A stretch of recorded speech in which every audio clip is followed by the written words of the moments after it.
Yes,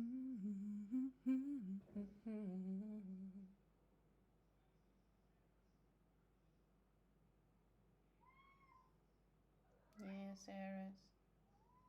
Yes, Eris. Yes? Okay.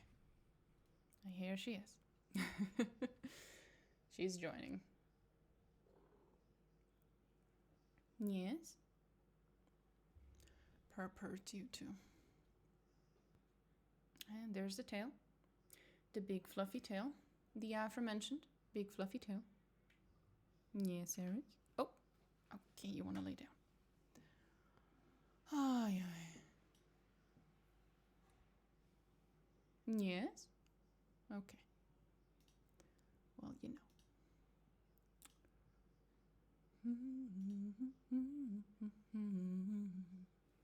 Hey, what the fuck? Where are you going? Those are my nuggies. Leave my nuggies alone. Sneaky bastard. Little shit.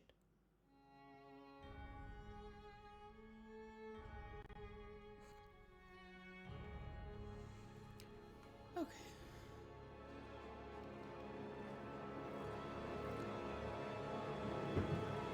Well, that is loud. In my ears, not for you guys.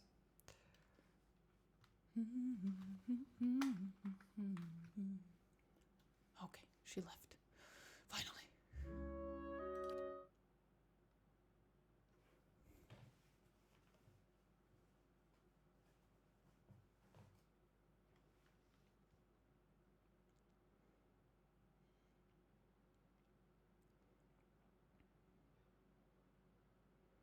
At least they didn't scam their Kickstarter backers like some others I can name. Who can you name that scammed their Kickstarter backers? At least within video game industry, I'm not aware of any. Even though I kind of didn't like the game. Stormgate. I have no idea what that is. Never heard of it. Yes?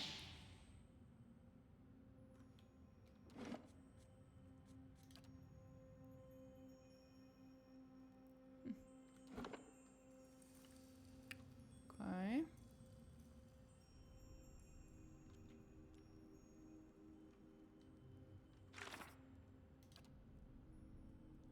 Earn divine favor.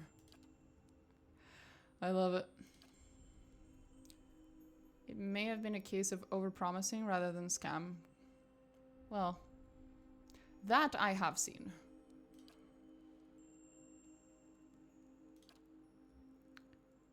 The nest above the clouds, the old queen and the new king, servant of death, mercy of the tribes. We might need to go and do that first. That streamer's game not gonna.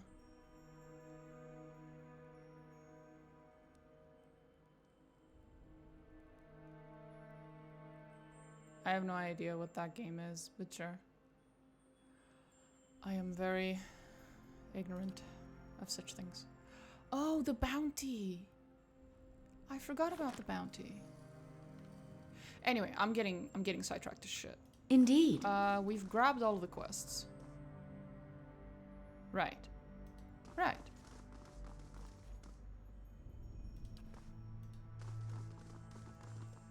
So now we leave?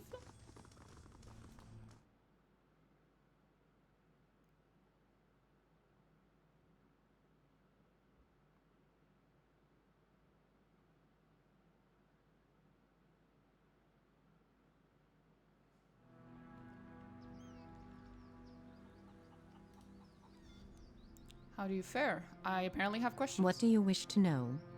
Maybe I don't. Until we meet.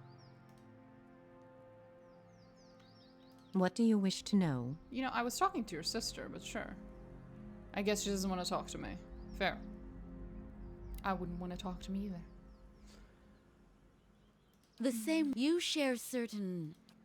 There's some Or vengeance. there. If you do nothing else. We will. Behind us is Evron, said to pierce the shroud. Not the only way. I would pray first to the None.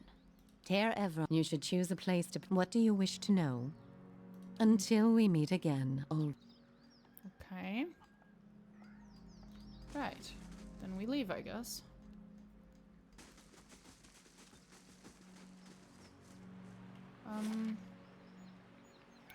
We have a lot of shit to do. A lot. As tends to happen when you just started a fucking chapter of the game, but yeah. Temple, yeah, there's the Temple of Helia. We need to go there.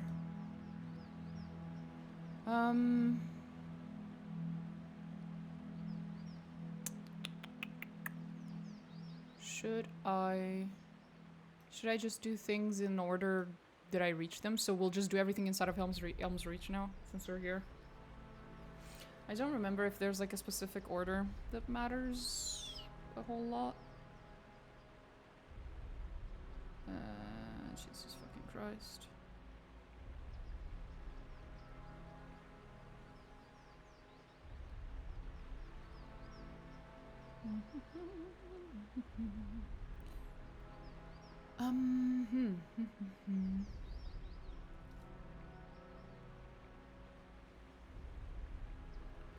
I'm mostly concerned about that quest at the mercy of the tribes. Because I think... Oh. First I need to figure out what my reputation is here. Twin Elms. Faintly good. That's not enough. That's not enough.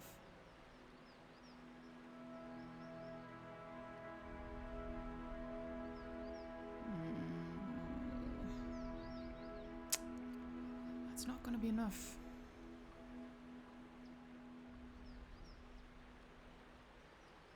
Most hits, Alof. Based. Most crits, me. Ah. High single target damage. Highest total damage. Of course it's Alof. Most enemies defeated. Me. Nice. Most time in party. Alof. Well, yeah, duh. I bring my boy everywhere I go. What do you mean?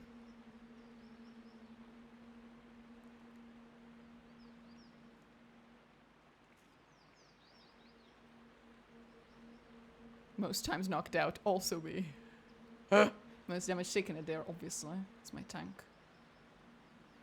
Still pretty cool. That one point in clever. Me occasionally being a little shit has earned me a reputation.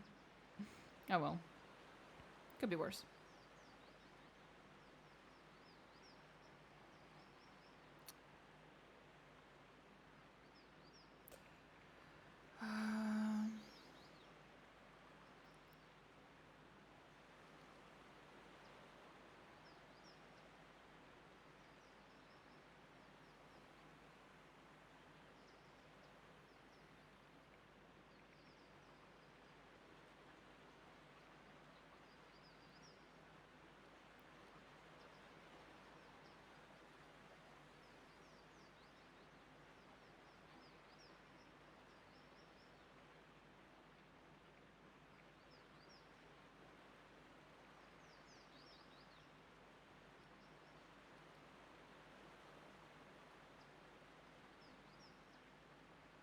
This requires Twin Limbs Reputation 3 or Resolve 17. Oh, okay.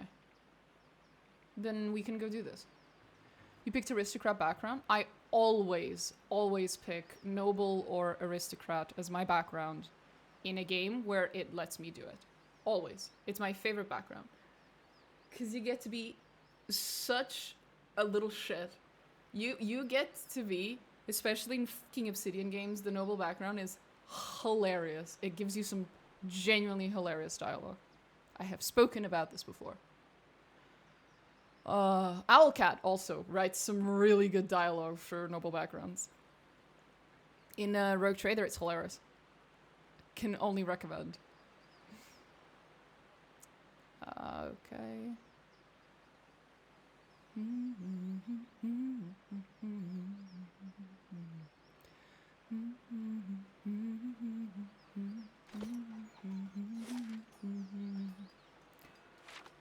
Okay. I guess we can try to do the quests here first. Let's go kidnap a child.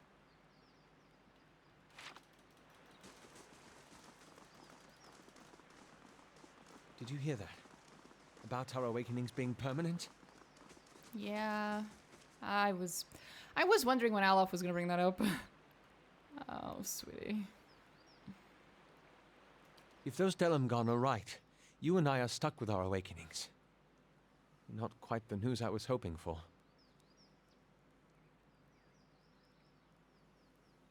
I'm concerned for you. How are you taking this? Oh, the knowledge that a barely civilized bumpkin will share my mind and body for the rest of my life? That's kind of you to ask. I'd always believed that Isilmir was an ailment I could cure myself of one day. But now, to think she'll be around forever.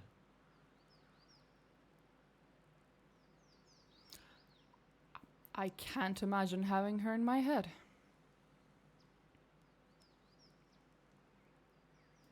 You remember Brackenbury Sanitarium?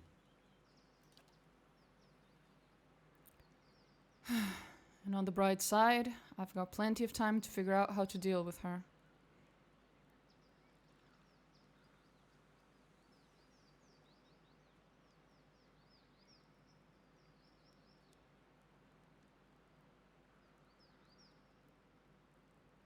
You've got to make that decision, Alof. What do you think? I've been thinking about it a lot lately. About her recklessness, her unpredictability. About how my own irresolution is to blame. I need to start taking control.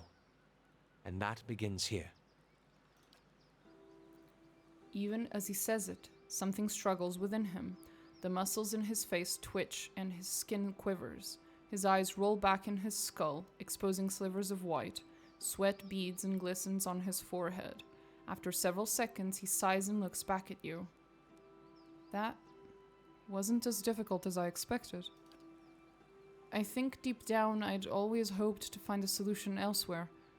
When I was a child, I always thought my mother would come home with a mysterious cure, or that my father, without knowing it, could somehow send her away just as he'd called her forth.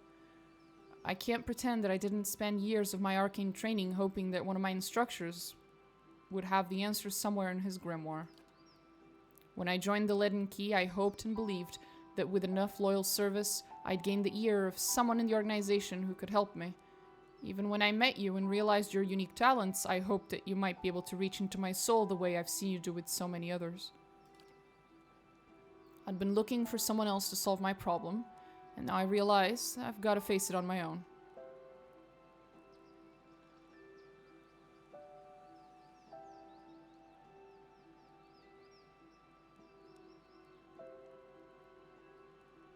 Oh, I've been with you the whole way. I still am. That means a great deal to me. Truly. He smiled. And it doesn't even say like he smiles forcefully or some fucking bullshit. He actually genuinely smiled. Feels good. That reminds me of something else the Delamgon said. About the gods not being real.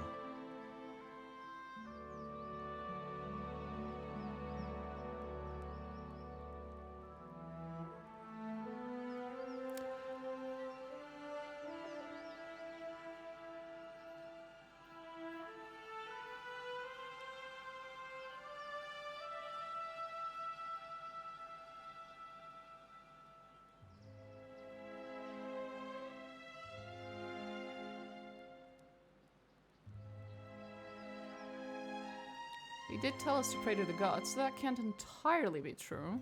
Yes, I suppose so. Still, I can't help but worry at the state we'd be in if that was somehow true.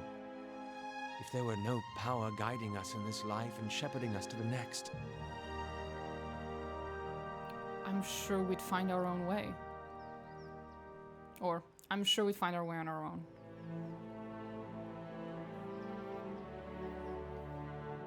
I hope you're right. His brow furrows beneath his hood. He's not wearing his hood! I took it off.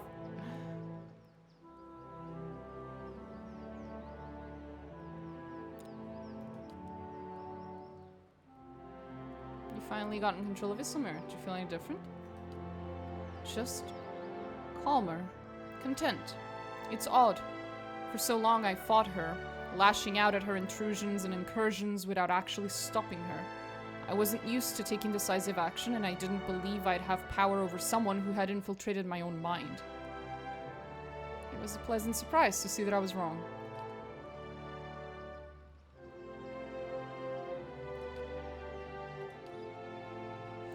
Yeah. My boy Alof is, he has some really fucking interesting, personal quests across the two games. But at the same time, it's like he has some of the best and worst writing. Because on the one hand, he has some really, really good writing when it comes to this game and his personal quest here. So like with the whole like, should he or should he not keep Ilsilmer?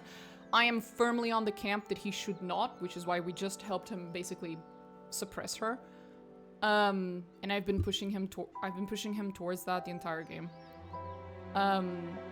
Because it's pure fucking existential horror to have this like other entity inside of your mind that takes control of your body against your will randomly, and there's nothing you can fucking do, and you're like a passenger inside of your own fucking head. There are real life illnesses that partially mimic some of the things that he is describing are essentially symptoms of this, and every single one of them is a horrifying experience that you wouldn't wish on your worst enemy, okay? So, no, like, I understand Isilmir is very funny, haha, but like, the actual concept of what Isilmir is and what she does to Alof is just horrifying. I absolutely judge you. If you think that he is better off with Isilmir, then I will judge you. I will always fucking judge you. So hard. So that's like some pretty good writing. And then at the end of this game, the other like second big, it's not really a personal quest because it's not a real quest, but it's kind of like this like passive quest that he's on throughout the entire game, which is the autonomy versus authority question. In the end, he will either choose to take over from Theos and lead the Leaden Key, or he will choose to chase the Leaden Key down and try to dismantle it, basically. He'll go on a one-man quest to go and destroy the Leaden Key and undo their work, because he feels somewhat responsible because he was part of it as well. Now, obviously, I much prefer to have him go on the autonomy side, which is the side where he decides to destroy the Leaden Key. And in which, and it's the conversation we just had with him basically is the culmination of that, is at least it's a very good example of that decision, where he asks, I can't help but worry at the state we'd be in if that were somehow true, if there was no power guiding us in this life, if the gods were not real. And then I reply with, I'm sure we'd still find our way on our own, basically. And that's the autonomy. That's me pushing him towards the autonomy ending, in which he believes that Kith don't need the gods and that people don't need tyrants and father figures to constantly shepherd them, and that, you know, free will and freedom of choice is important, basically. But and that's fine. That those two choices, that this is fine. But then you get to Pillars of Eternity 2, and regardless of whether he chose autonomy or authority, he will come to you because he tried to take down this one. He runs into one village where the Leaden Key had worked there and had done some bullshit there, basically.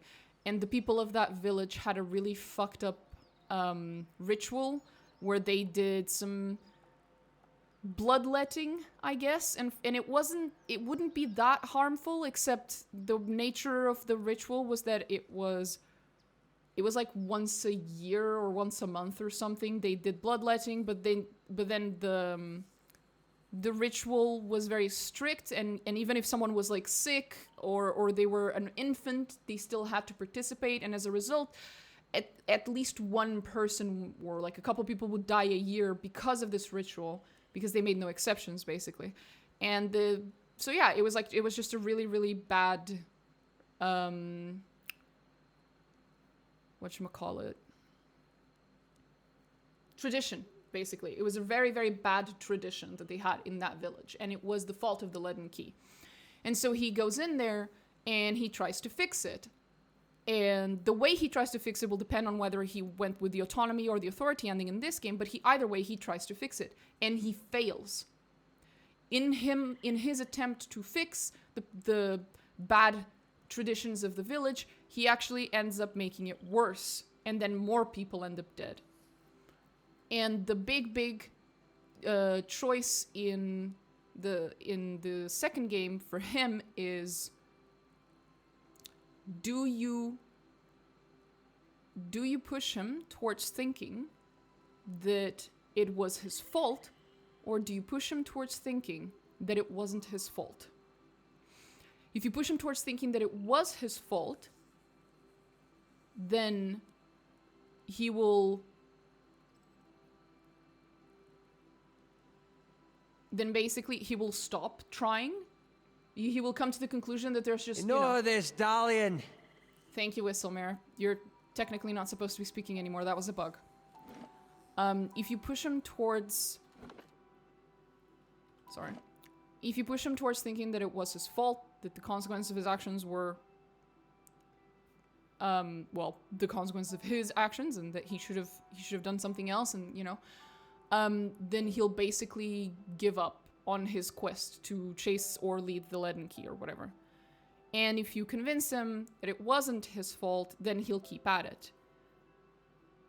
The problem is, like, this then gets... there's, like, this, like, conflating of...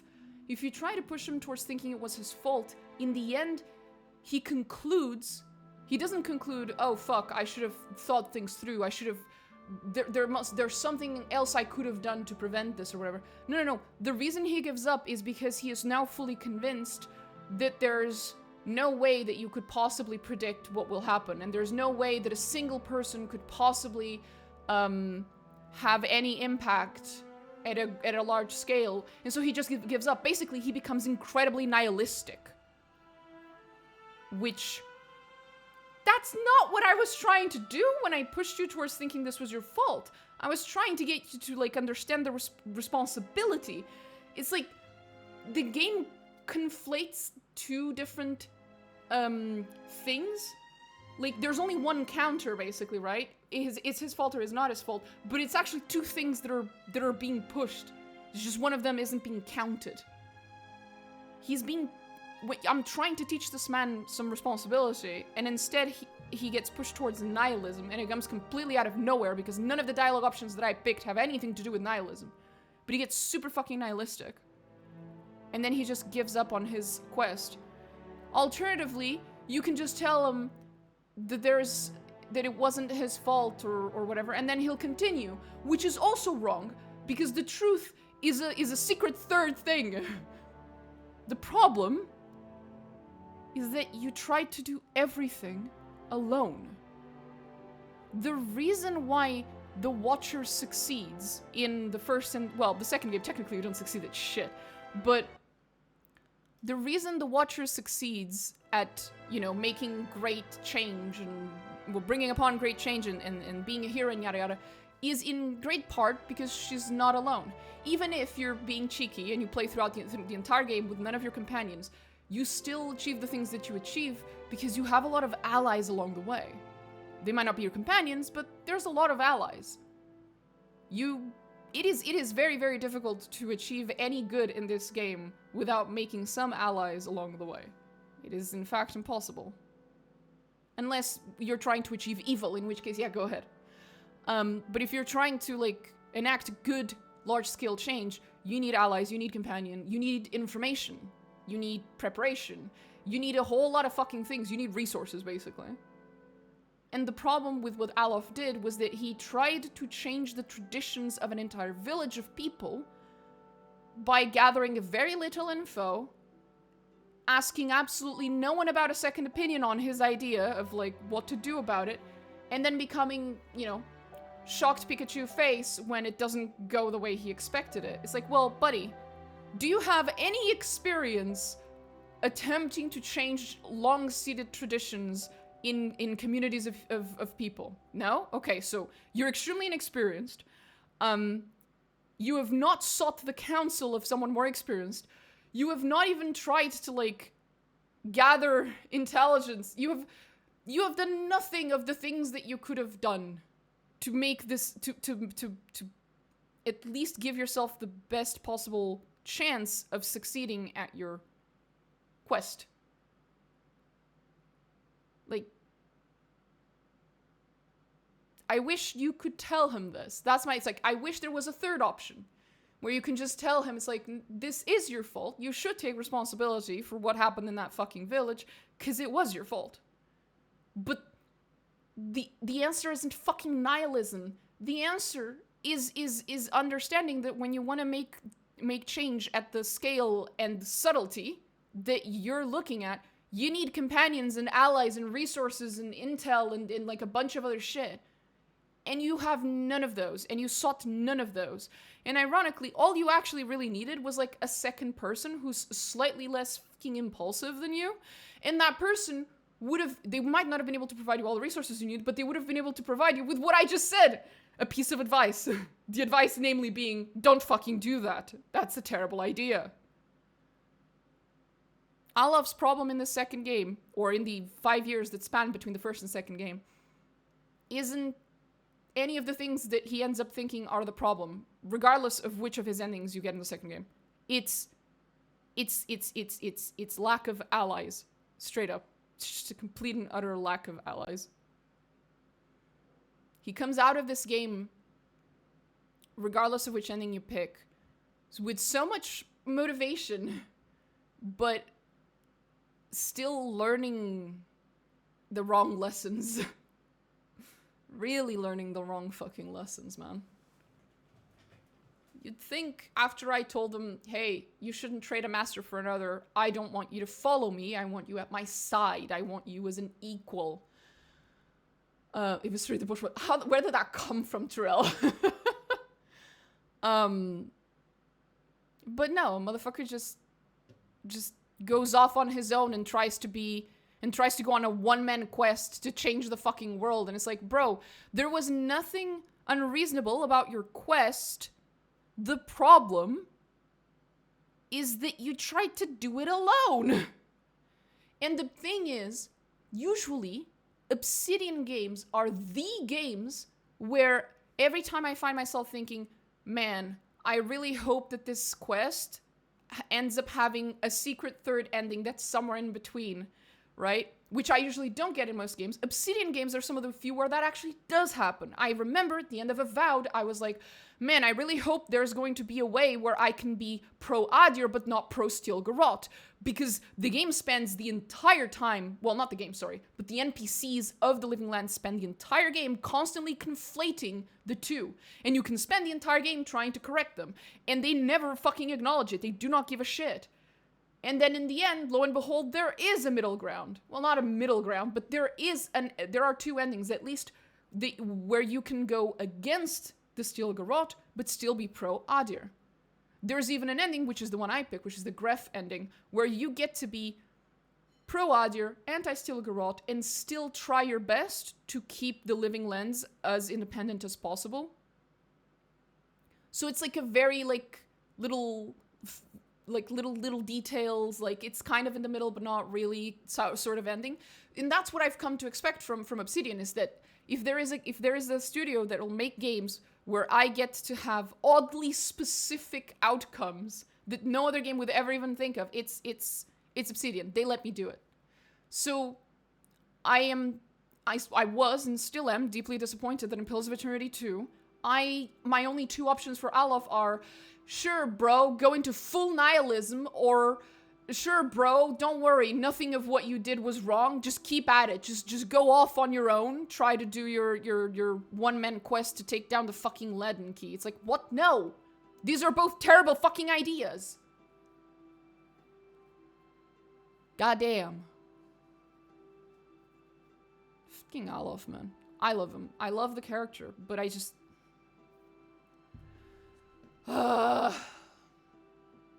The second game's writing when it comes to Alof as a... like, his endings and his personal quest is just... It's bad. It's just... I just feel it's bad. Because it really does not feel like you're pushing him towards nihilism and then it just comes out of nowhere. So it does not feel like your dialogue matches the conclusions that he takes out of your advice, basically. Alof is mid, let's agree that everyone's better. Shut the fuck up, Terrell. Alof is best boy, okay? No matter what they do, Alof is still my boy. Still best boy. Best fucking wizard. No arguments. But yeah. I'm actually gonna check, because I'm like... I love Corficer. There it is. On the one hand, complete side note. On the one hand, I really am hoping, you know, Pillars of Eternity 3 will one day come, and that it'll be like Baldur's Gate 3, so we get like actual 3D models of the characters.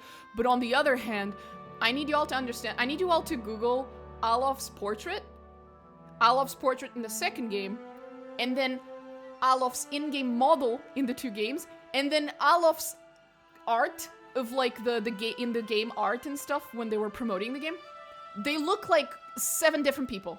The art representing Alof is so fucking inconsistent throughout the games and throughout different parts of the same game and shit. It is so inconsistent. I am terrified of just the thought of the possible monstrosity that will come out of that 3D model if they ever do make Pillars of Eternity 3. I am so scared they're gonna make him not look like Alof again. Please make my boy actually look like his portrait, please. He's a cutie, okay? You don't have to change anything else. He's a fucking cutie.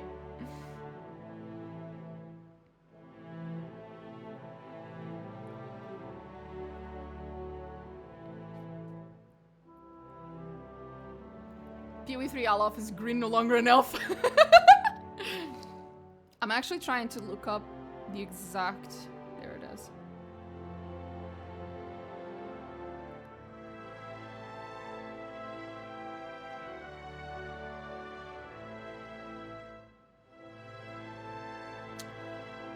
Oh, bunch of masks.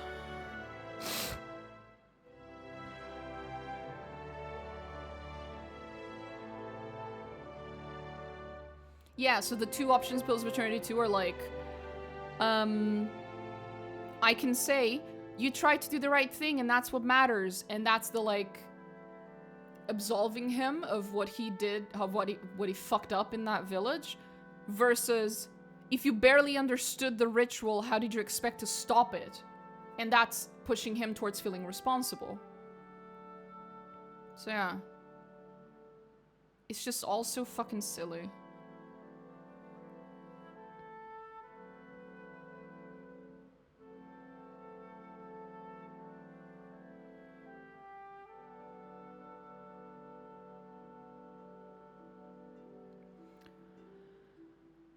Can I find...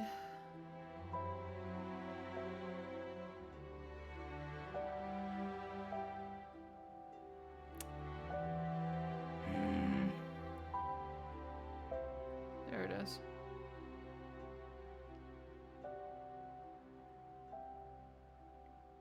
Yeah. Yeah. So I was just making sure what I said earlier was accurate and I didn't accidentally flip it, and it was accurate. That is exactly how it works. If you absolve him of responsibility for what he did, then he continues on his stupid fucking one-man quest. And if you make him feel responsible, then he'll stop. But he'll stop and then he'll make a bunch of comments that sound incredibly nihilistic. Like there's just nothing... It's not worth going on these quests. It's not worth trying to save the world. It's not worth doing any of the shit that you're literally fucking doing every single day as the Watcher with him right next to you. None of that is worth it because you can't predict the future anyway or whatever. It's like super fucking nihilistic dumb shit. It's like, that is not what I was trying to tell him at all when I was explaining to him that his actions had consequences and that it was his fault that the stuff happened as it happened at the village ritual bullshit. The point was just, okay, now it's too late to take it back, but, you know, you could learn from your mistakes and do something different in the future. Nah, full nihilism. The fact that there's only 2 options alone is already, yeah. You know, it's almost never a good sign. Anyway, I'm gonna shut the fuck up about Alof now. Let's go kidnap a child. I shall.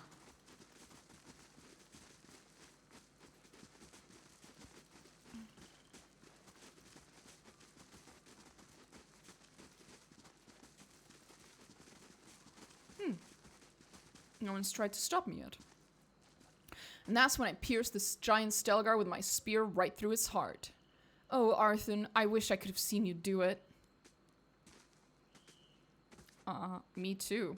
Maybe what? Maybe what? Later, you can show us how you used your big spear. Ooh!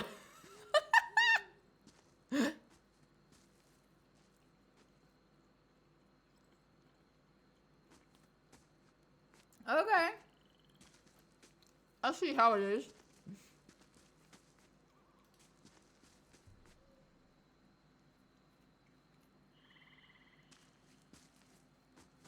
Not right now, as you can see. I have important things to do. Clearly he's doing something very important there. Who am I to interrupt him?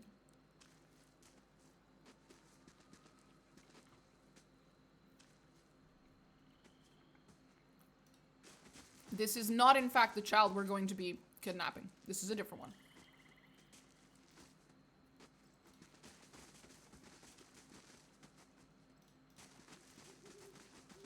I'll stay out of sight. Oops.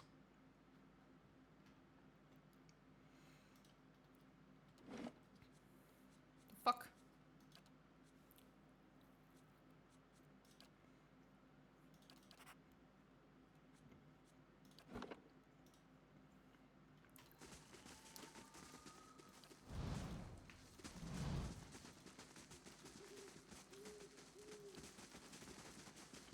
Eyes open. I shall be discreet. Anything else? The better part of valor.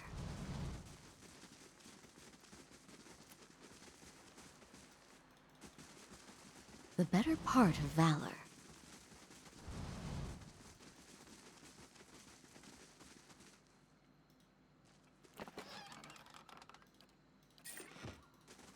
Light, flame, and sound. We'll keep to ourselves.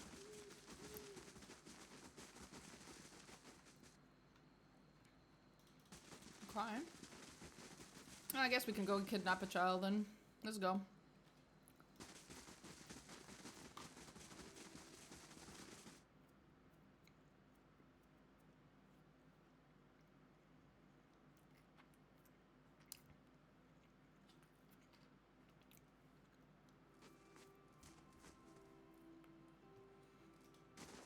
I shall be discreet. I'll handle this.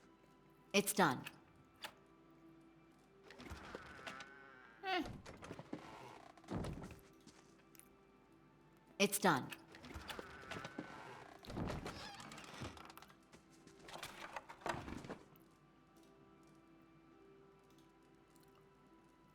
I love how someone's sneaking around, opening all of your boxes, straight up lock picking the locks on your fucking chests. No one gives a shit. Like, just imagine. Imagine someone walks into your store, right? Like, you own a store. Someone walks into your store. They walk up to your locked cabinets, just take out a fucking lockpick and start opening the fucking cabinet. They manage to. They open the cabinet, they look inside. And then they walk away, and you think this is perfectly normal. It's like they didn't take anything. I mean, it's okay. The fuck? I love this game. It's like the, what was it in Skyrim? It's okay to look as long as you don't take anything. Like, you could literally pickpocket people but as long as you were only looking inside their pockets, but not taking anything, it was perfectly legal. The guard standing next to you, she's only looking, it's fine. I think that was Skyrim. Fucking brilliant. Light, flame, and sound. Hey, buddy. Ourselves. Come to treat with the 3 Tusk Stilgar? Mostly I'm here to steal a baby, but you tell me. What brings you here? Your mom. A grizzled old elf, his hair braided and dyed, stands at one end of the hall. His arms and chest are cross-hatched with the pale seams of scars. His crooked smile looks like another. Oh, scar you mean. Okay. It's not many Estramoran who are permitted into our sacred city. Bethel must be feeling especially soft today. Do you think he'd mind if I pet his Stilgar? I love you, Adair. Never change. Adair pays no attention to the elf. Instead, has locked eyes with the Stilgar in front of him. That's that creature, by the way. He whispers to you, do you think he'd mind if I pet his Stilgar? So, where I'm from, petting a Stilgar does not mean what you think it means. Heravius, shut the fuck up and stop ruining the moment. Come to hear your future at Ter Everon, or to make my own at Blood, or to make your own at Blood Sands? Neither. I am here to steal a child. What's Blood Sands? Ancient place of sacrifice.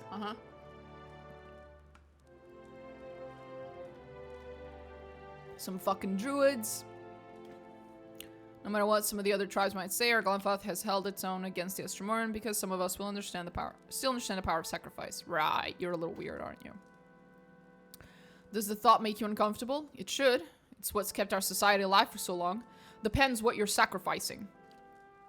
Something else? Tell me about your tribe. The boldest and fiercest. Yeah, I remember. You're the warrior tribe. Yeah. Clan. Tribe? No, tribe, yeah. Border tribe. Hold the line. Heravius leans in with a whispered voice. The way they keep mentioning battles of old, you'd think they're the 3 Tusk Martyr tribe. They're indeed fierce, and their history is rife with glorious deeds. I sometimes think they'd fight the other tribes if they didn't have trespassers to hunt. You do not seem fond of us, Estramoran. I fought in the Broken Stone War and the War of Black Trees. I saw my brethren cut down defending the place of the builders. And I shed blood alongside Galvin Regd himself. Now the Estramoran seem to think that they will find a cure for their empty children among our sacred sites. Or worse, that they will find sanctuary in our lands. And I've seen what happens when they set their sights on Glenfathan soil.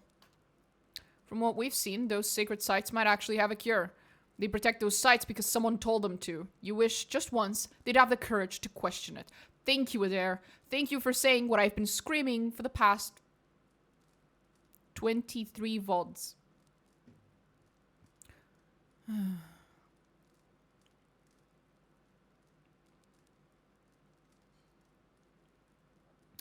Isn't there room for you both? In 200 years, Defiance Bay and New Helmar have outgrown their own crooked cobblestones. They rupture and reek like bloated corpses. No, inviting them into our land would be the end of us. In my 250 years, I've led my people through 2 wars. Our borders have remained intact, and largely through the reputation of 3 Tusk Stilgar. I've sired a dozen children, but none have been deemed fit to take my place. I care nothing for the legacies that obsess the Estramorn lords, but it is important that my successor continue this path. Is your role hereditary? Not entirely. We believe that the souls of our ancestors come back to us, that a strong soul may bear many more, but all souls must be tested by our elders. The Riau look first among my children for a successor, but their souls were weak. Ordinarily, they would turn to others in my tribe, to clan heads and their families. Ordinarily. But we share a tradition of fostering the children of other tribes, and the Unumfath of Fisher Crane has trusted his youngest to my care. And as none of my own blood are fit to take my place, the Riau will look next to his bog child, the kin of another Unumfath, and my foster daughter to take my place. This bog child. Huh. You should be so lucky. This young fisher crane lass is a great gift. You should be thankful. Especially given your familial feebleness. Couldn't you just send her back to her family? That would be a grave insult to the fisher crane. The repercussions with the other Anamfatha. Too many of the sounds in my tongue. Would be severe. I have no doubt that she would make a fine leader, but not among three-tusked Stilgar. The Orlans of Fisher Crane have lived in Thane Bog for 1,000 years. They are cunning and furtive by nature, which serves them well when they have swamplands to hide their movements. But this will not deter the Estromorn on open ground. Nobody belittles the Fisher Crane but me. But yes, I will see the point that my tribe is wise enough to eschew the mindless tactics of a fair fight. Smart. For once, I agree with Horavius. Our savagery has deterred the Estromoran from further encroachment. They still tell of our deeds in the Brokenstone War. But if a child of Fisher Crane leads our tribe, we will lose that boldness, and the Estromoran will lose their fear of us. You're just fucking retorted. The child will be influenced by the soul of her ancestors. In times of crisis, she will look to her kin in Thane Bog for guidance. No matter what I might try to teach her, it will not be enough. That sounds like a whole lot of horseshit. There is a way you could help, if you have the stomach for it, but I think you have the perspective to see why certain unpleasantness may be unnecessary. Go on. This Orlan girl has the soul of a leader. If it were passed to one of my own offspring, our tribe would remain strong. The druids of Bloodsands have a way to do this, and they understand the importance of a strong line of succession for three-tusked Stilgar. So all we have to do is steal a baby's soul. What's the catch? Adair rubs the bridge of his nose. He rattles his head as if to clear cobwebs.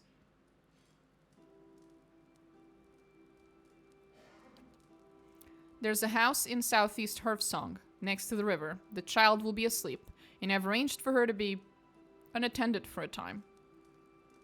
Take her, bring her to Keeper Wurda in Bloodsounds.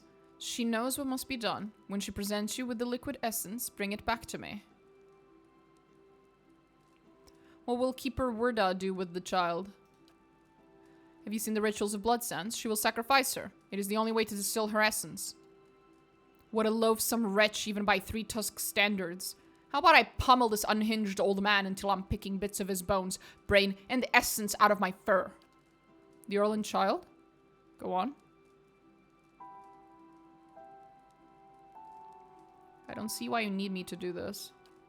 Because I cannot do it without attracting undue attention. I don't relish passing my own burdens on to another, but this will incite war between our tribes if I'm caught. How can you possibly get away with this? Few know the girl is here, and one Orlan babe will look much the same as the next. But let me worry about this. Tell me about the potion. Essence bound and distilled into a liquid. It'll have little immediate effect on me, but it will weave a stronger soul in my future issue. Remind me where I can find this child?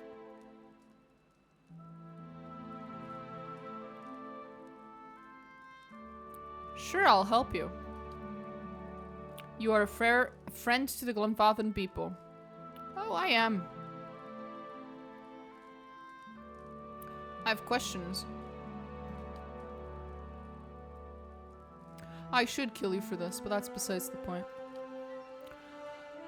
He's the Anamantha. I'm in Twin Elms to confer with some of the other Anamantha about the Onulfen, your Hollowborn.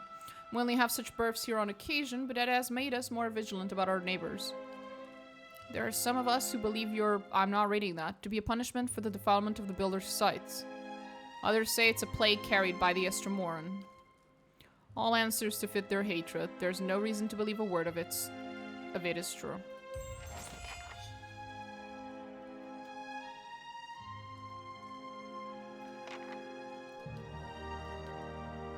Surrounded by my best warriors. That would be unwise. I'll come back later for it, though. Don't worry. You will die.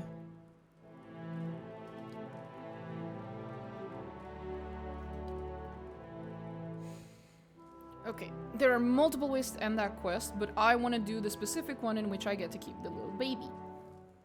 Which will be fun. Do I need to do that? No. But it is fun. What was the name of this quest? Ba-ba-ba-ba-ba. Sacrificial bloodlines.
Okay.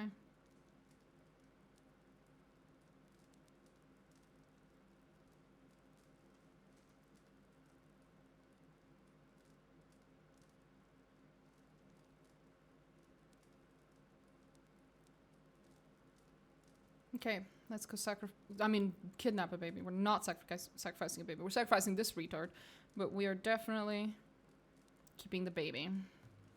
It's my little Orlan baby now. Teehee.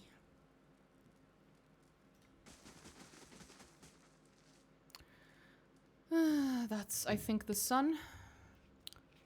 Wait, I saw you speak with my father. Yeah, you did.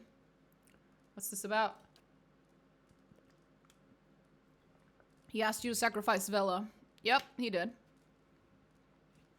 Maybe he's right about whatever the fuck, but if this is the price of strength, it isn't worth it. We agree. The tribes have survived this long because we've stuck together. It's how the Republic survived during the collapse of the Grand Empire. Had any of the great cities sided with the Empire, we never would have broken away. I would never hurt the child. You did not seem like one who would, but my father will find someone who will. He doesn't give up on the idea easily. Yeah, that's why I still agreed. But there may be a way to stop him. There's a herbalist among the ovates of whatever the fuck. That's her name. They all gather southeast of here by the river. She could brew a poison. Samok wouldn't know the difference until it's too late. Why not just return the child to her birth parents? The child sent to be fostered isn't allowed to return, unfortunately, explaining that we're shielding her from my father, which just makes matters worse. So you want me to murder your father? No, but it's better than allowing him to murder the child. True.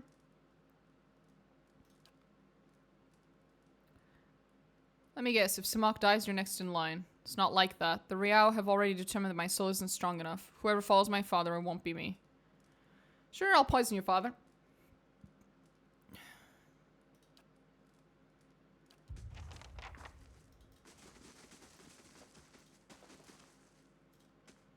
Let's go pick up the baby. Hehehe.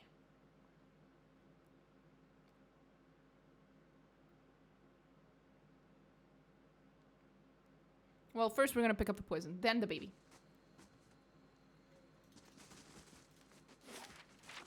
I think they're here. Yeah, there's the Golden Grove. Quiet.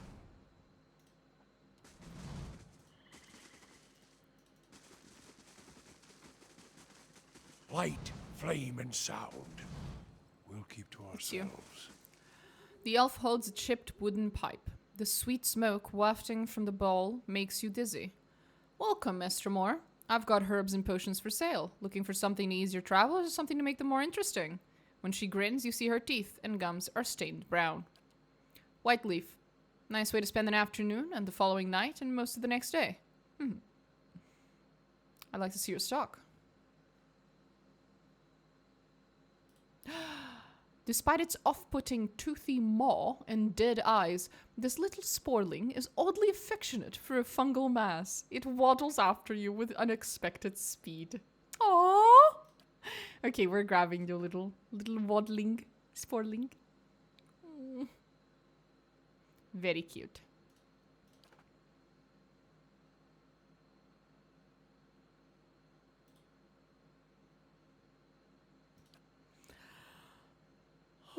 Oh, lordy lord.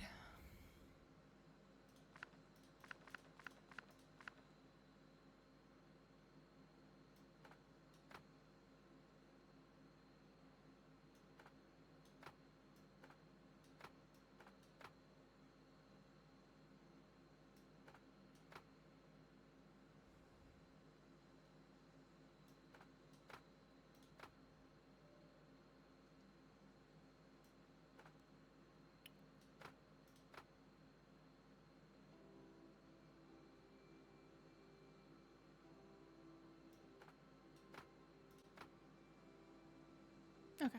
Anyway. Now I feel like he would like the piggy.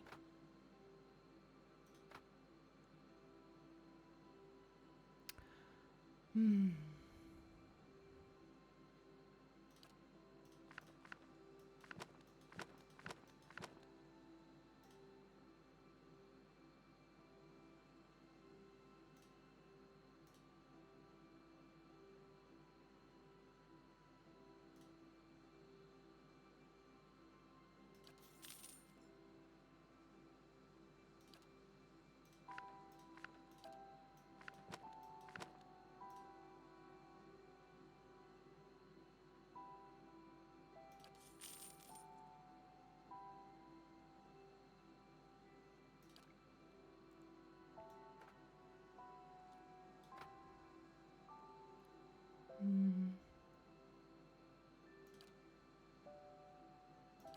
Do I have anything else to...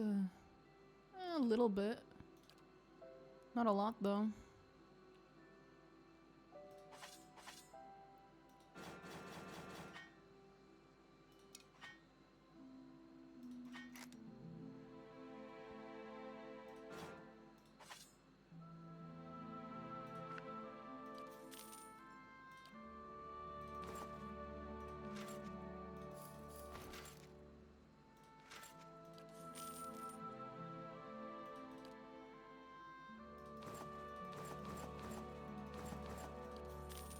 And there we go.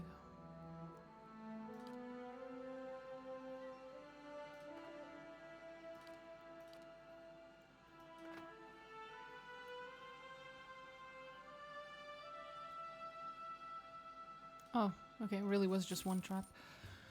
Okay.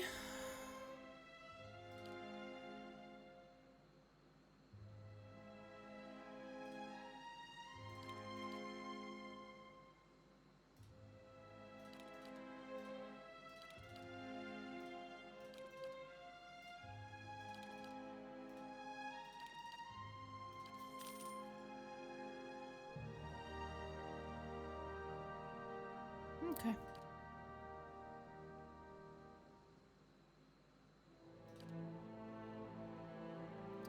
Nothing else to sell? Nope.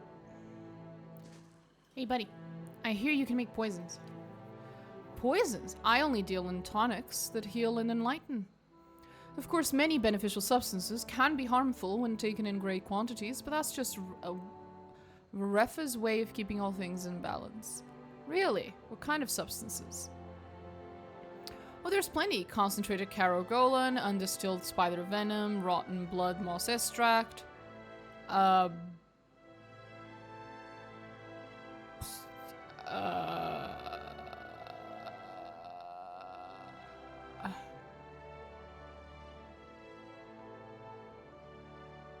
Undistilled spider venom? Rotten blood moss rotten blood moss extract. That's a strange thing to want, but I suppose it's stranger still that I have some. What would you want with that?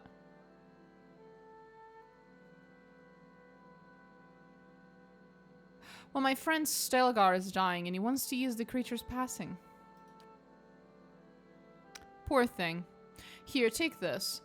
It works slowly, but this will send him back to the cycle kindly enough. Just see that it doesn't get misplaced. Have that dose with Killenal Mawa. Is there anything else I could do for you? No, no, no. I'm good. Thank you.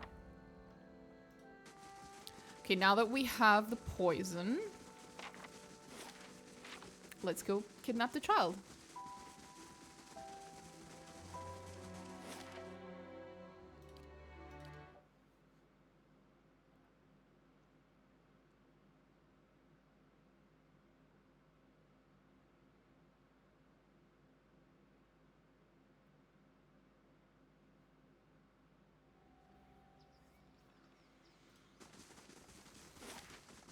This is the child. Home. This is where she lives. Little Vela.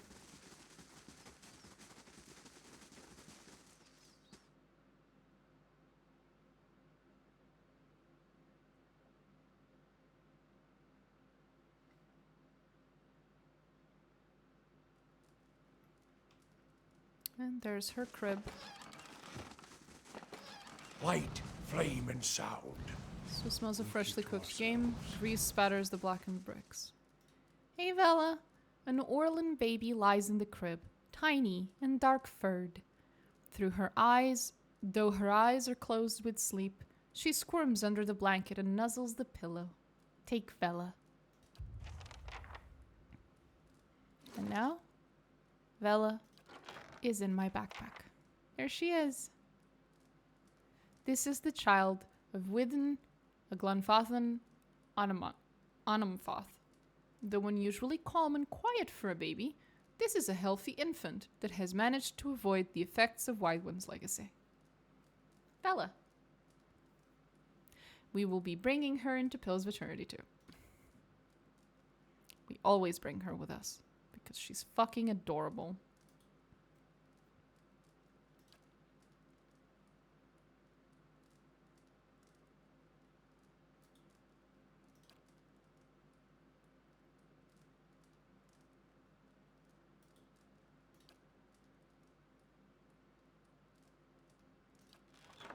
Okay.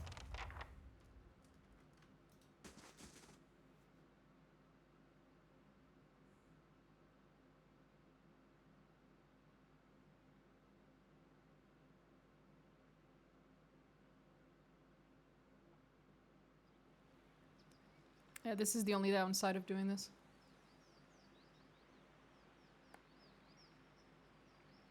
I knew my father was a soulless beast, but you... My father's right about one thing. I can't trust in Estramore's words. Deceptive?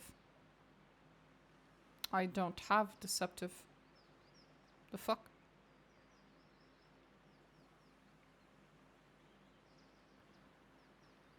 I'm keeping this baby. Palagina closes her eyes and puts feathered hands to forehead as she mutters a variety of Valian curses under her breath. What's wrong? By the builders, how do you expect to take care of a child? Do you have any idea what's involved? Yeah? She's gonna come with me and, I don't know. She'll be fine. I can save the world. I can take care of a fucking small Orlan child. This stops now. Do your worst. Aye?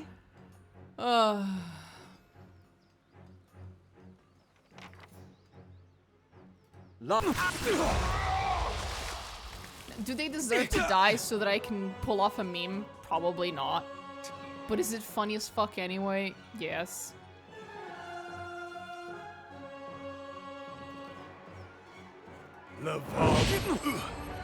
Yes? Need something?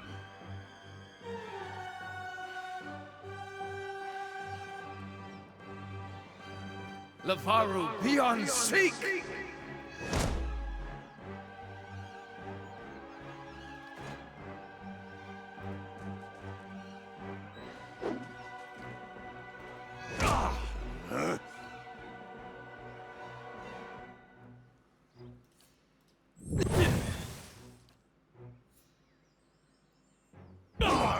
I'm ready. Fair med go. How may I help? Let's. There we go. Yes? I'll stay out of sight. It was very unfortunate, but I get to keep Vela. She's my wee Indeed. little baby now. Teehee. Oh, that reminds me, I need to swap the cat. We have a new pet. A small little sportling. Teehee, look at him. He's so cute. He looks like he's ready. He's so fast. Can you guys hear the noise he makes? So cute. Oh, I love the sportling already.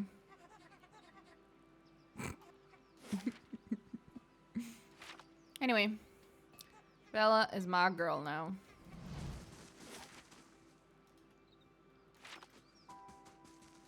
They can't stop me.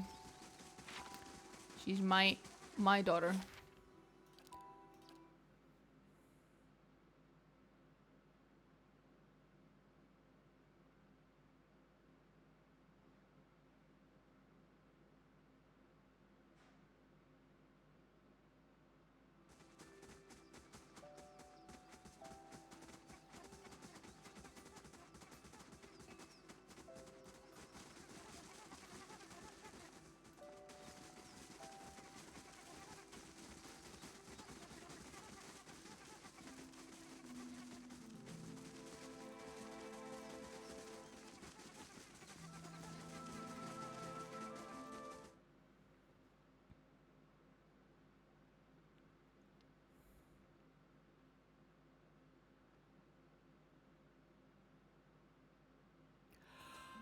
Oh, okay.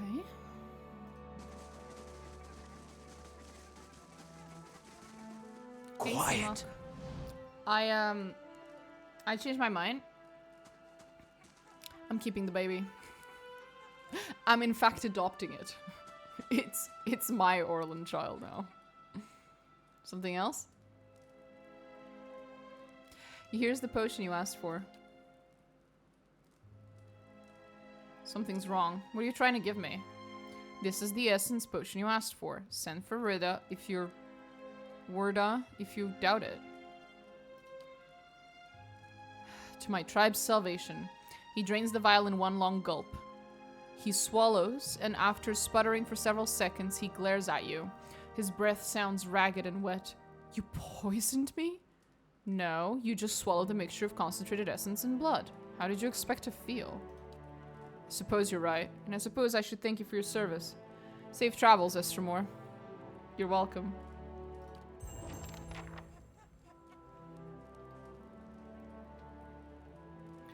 Builder's wisdom to you.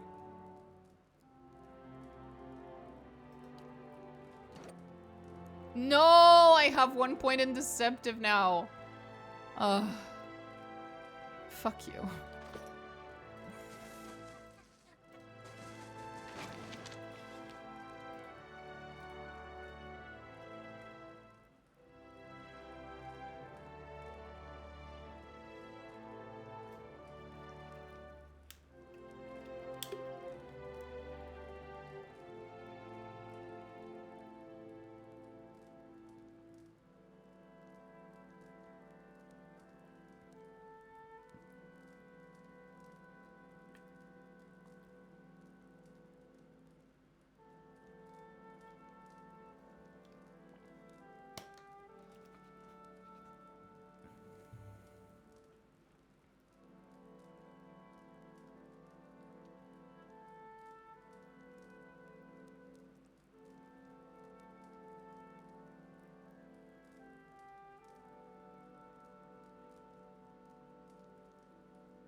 So if I leave and then come back, is he dead or what?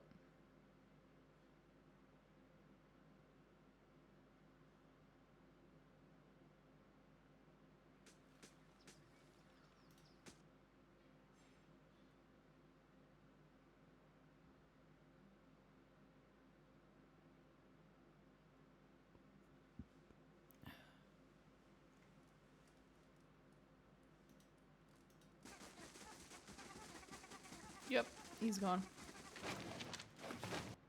Oops. Nice and quiet.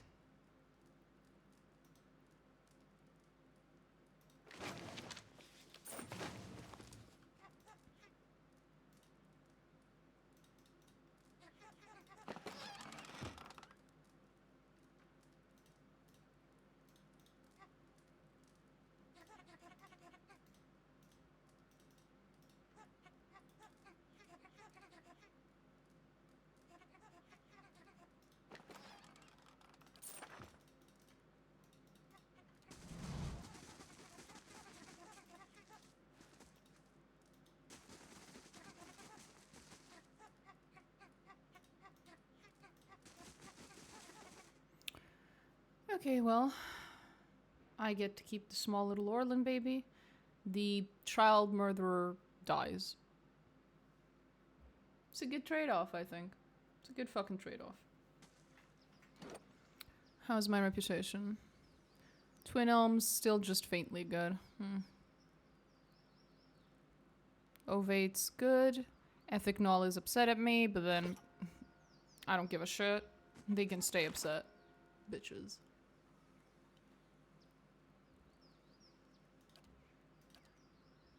Stay mad.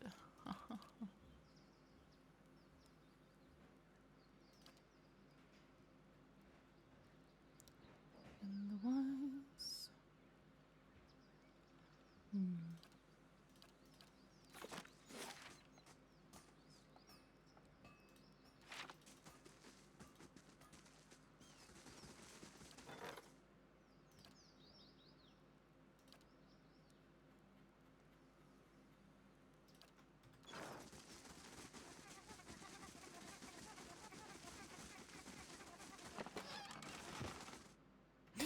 I can't stop hearing the fucking the little pet sporling we have. He keeps making funny noises.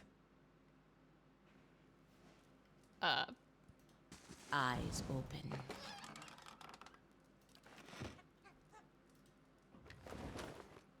Starlit garb.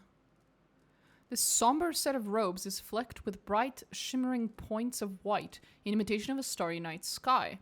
It was commissioned by an aging scholar whose love of astronomy and failing eyesight pressed her to request a set of enchanted garb which would allow her to pursue her studies for years to come.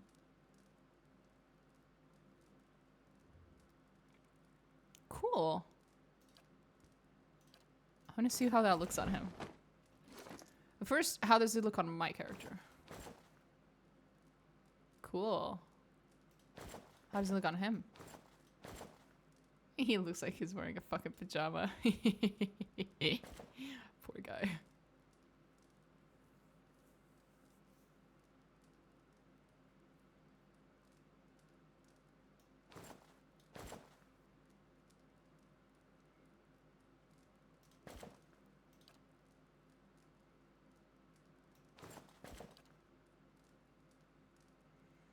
No, I'm leaving Durance wearing his thing because it's Durance.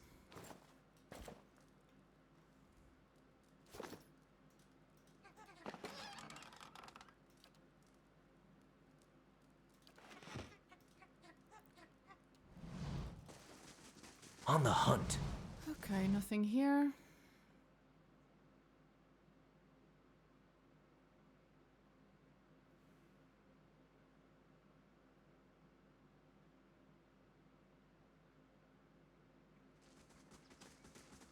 So, Alov, have you ever woken up to find your other half used your body during the night?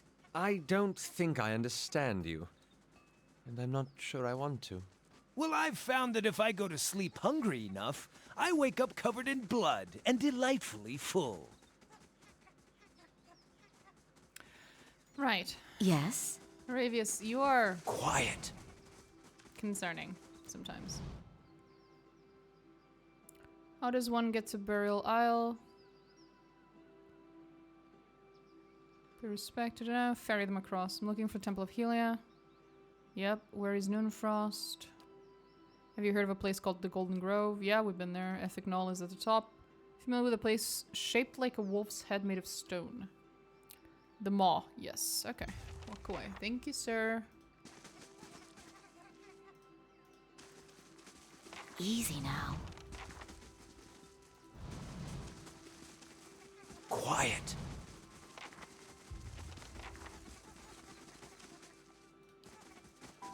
Eyes open.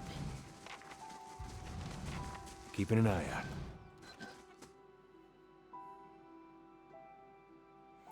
We should do the Gallowayne quest soon, because that's the one that I think will unlock our ability to speak to Magran, so we can do Durance's quest, and then we can get Durance off of the fucking party.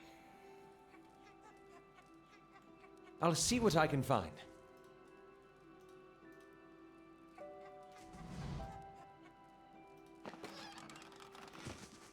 And what does the flame reveal?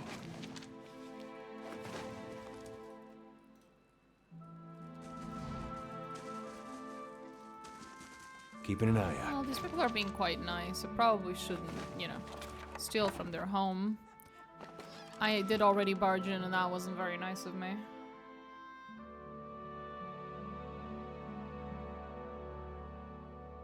The one thing about having the little Orland baby with you throughout the rest of the game that I kind of wish... They're obvious. Oh. Do people treat you badly? Because of how you look? Are you kidding me? My face looks like a cautionary tale about the dangers of wild animals, and I'm even shorter than other Orlans my age. People just like to heckle me. Don't ever let them. Be proud of who you are. They're the ones who should feel shame.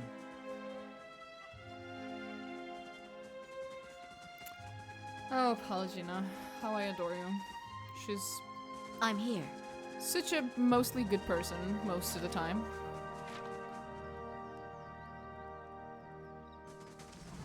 She's like I think the only character who's genuinely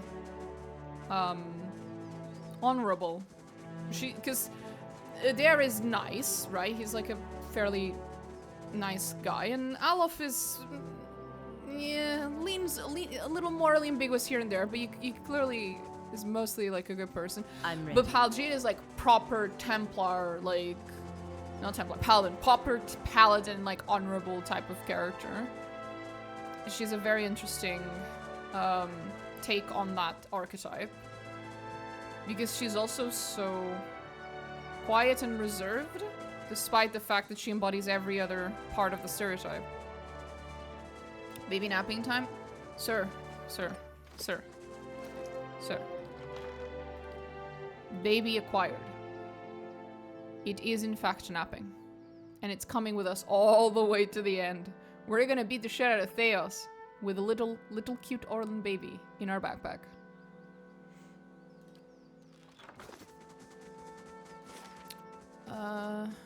Baby napped. Hell yeah. It's my baby now. Haha! Ah, It's my small Orlan child. And they can't take her away from me. You must gather your party. As I was before saying, venturing I do forth. wish that other characters reacted to the fact that I'm walking around with a small child. You know, the other NPCs and stuff. After the quest is over. It'd be funny. I'll see what I can find.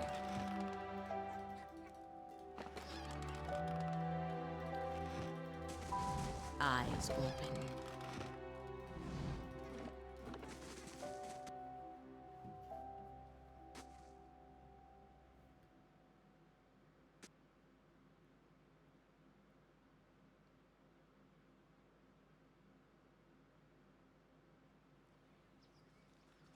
With a cat's nose, how is it you failed to notice your rotten stench?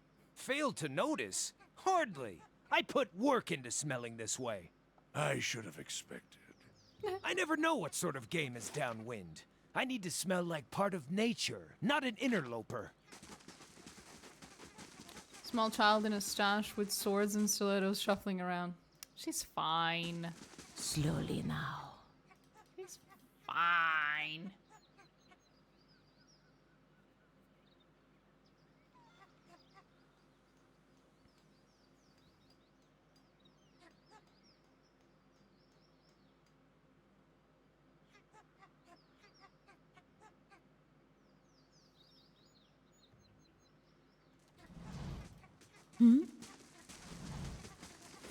So we've cleared the 3 homes. The options, and we've cleared that. The options now are Ethic Knoll and the Golden Grove, which are both part of a quest for Barath. I think we can go and do that quest, I guess. Why not? Easy now. Builder's wisdom to you. Hi, Tamron. Hail to you, Autumn Orlan. How on earth did you... Tranquility begets a receptive mind. With my eyes open, I see your birth form. But when I look inward, I see the Autumn Stelgar. I'll let him talk. I don't know how you can sense it, but you're right about me being the Stelgar. What do you know about the beast? Why was I ostracized just for being able to assume its form? Is there a cure? I know the beast is often sent by Galawain as a sort of trial. Many Anamfatha are tested by the Autumn Stelgar. Those bested and consumed by this beast have their soul torn from their bodies and lost for all time. So my tribesmen were right? Are you saying I have such a terrible power? This must be some sort of... If your spirit form were a bee, would you be mystically compelled to make honey? Were it a bird, would you spend all day making nests? I am saying this is what the animal your form resembles is known to do. It seems you are eager to leap to your own conclusions.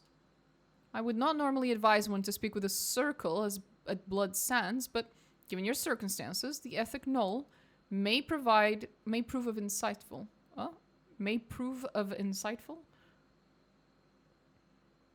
Read the stone slabs carved by the druids of the Blood Sands. There are answers to be found, as well as more questions, but you must explore them for yourself. What exactly is written on these stones? Much of it is utter rubbish of the incessant need for sacrifice, but amongst the dogma are a few bits of wisdom on Galawain. Your friend will understand. Any more you can tell us? Only to trust in Galawain and trust in Wal. Both have blessed you in their own difficult ways. I appreciate the attempt to lift my spirits, but that doesn't help. But he has a point. I should trust Wal has something to show me in the Blood Sands. Let's get going. I can't believe this tiny side quest failure condition. It's a quest failure because you kill everyone involved except the baby. Has not only its own endgame slide, but an entire character in the sequels. I know, I love it. I love it so much. Oh, it's wonderful. I also love that when you pick up the baby and you walk out of the home and the son comes in and he's like, how fucking dare you? I knew I shouldn't have trusted you. There is actually a dialogue option to say, I'm keeping the baby. So, yeah. It's not that he thinks you took the baby despite what you promised him and you're gonna kill it. It's like, no, you can tell him you fully intend to just keep the baby. You're not going to sacrifice it or whatever the fuck his dad asked for. It's like, no, sir, I'm here to keep the baby. And he still attacks you because you're fucking retarded. And Palagina at least reacts by facepalming. And everyone involved around you is just like, what the fuck is wrong with you? And I love it. I mean, him freaking out makes sense because you're a kidnapper. No, I completely agree. It's hilarious. He's like, how are you going to take care of it? It's like, I don't know. I'll figure it out. Bye.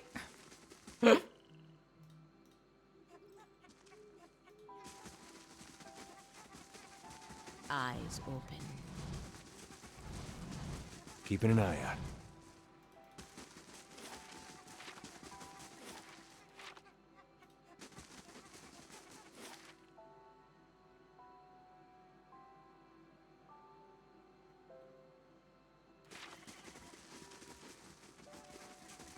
Slowly now.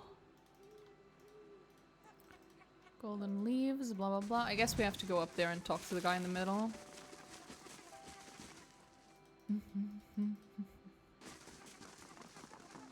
Let's keep quiet.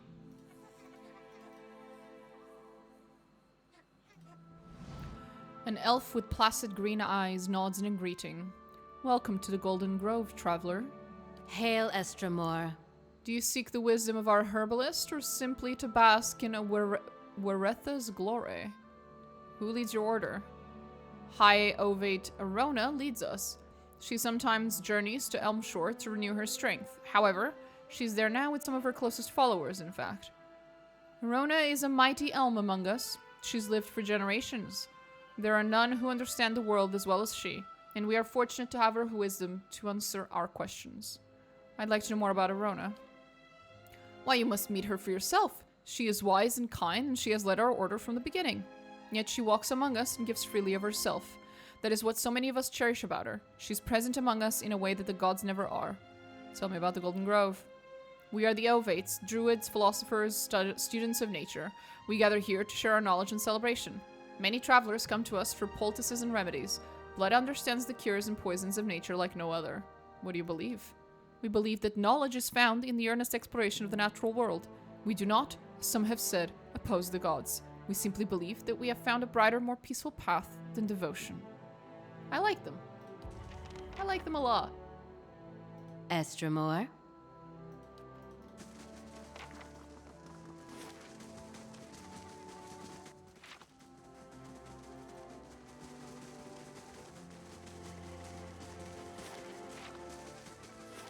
And I believe it's Elmshore that she's at.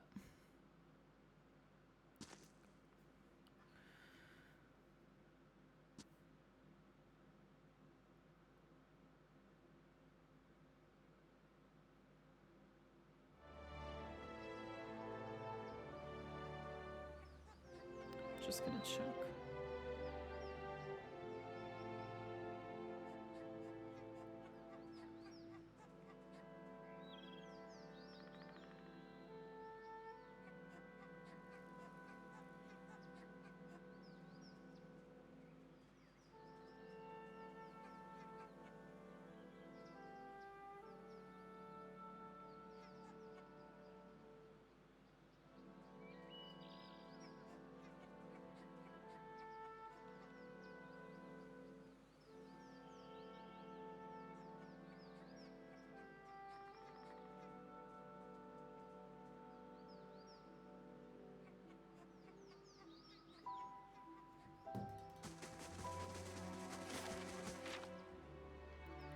Who the fuck are you? Renato. Oh, you! I was kicked out of Twin Elms on account of you. Yeah, that was me. Now it's time to settle the score. I hired some friends to make sure I could pay you back properly. Okay. Sounds fun. There's not enough of you to take on me. And my boys. Hi? And my girl. Oh well. You'll find that out soon enough. Ah! He died instantly. What a What? joke. Lavaru.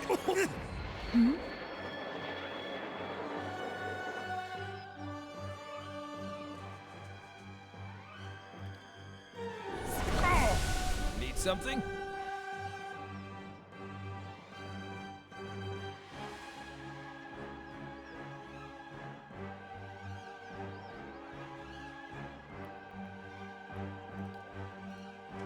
Off! Just one Hey. more. You're not getting... There we go. Hey. Yes? Mind your aim. Ah! Silly, Be silly. cautious. Be constant.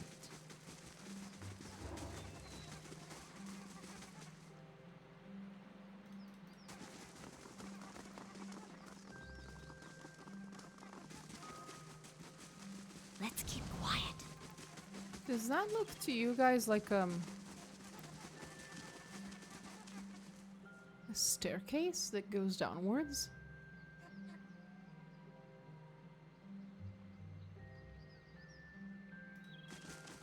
Okay. I'll stay out of sight. Keeping an eye out.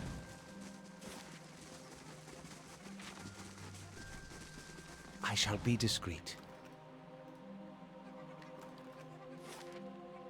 No, wait, she's here. I almost fucked up again.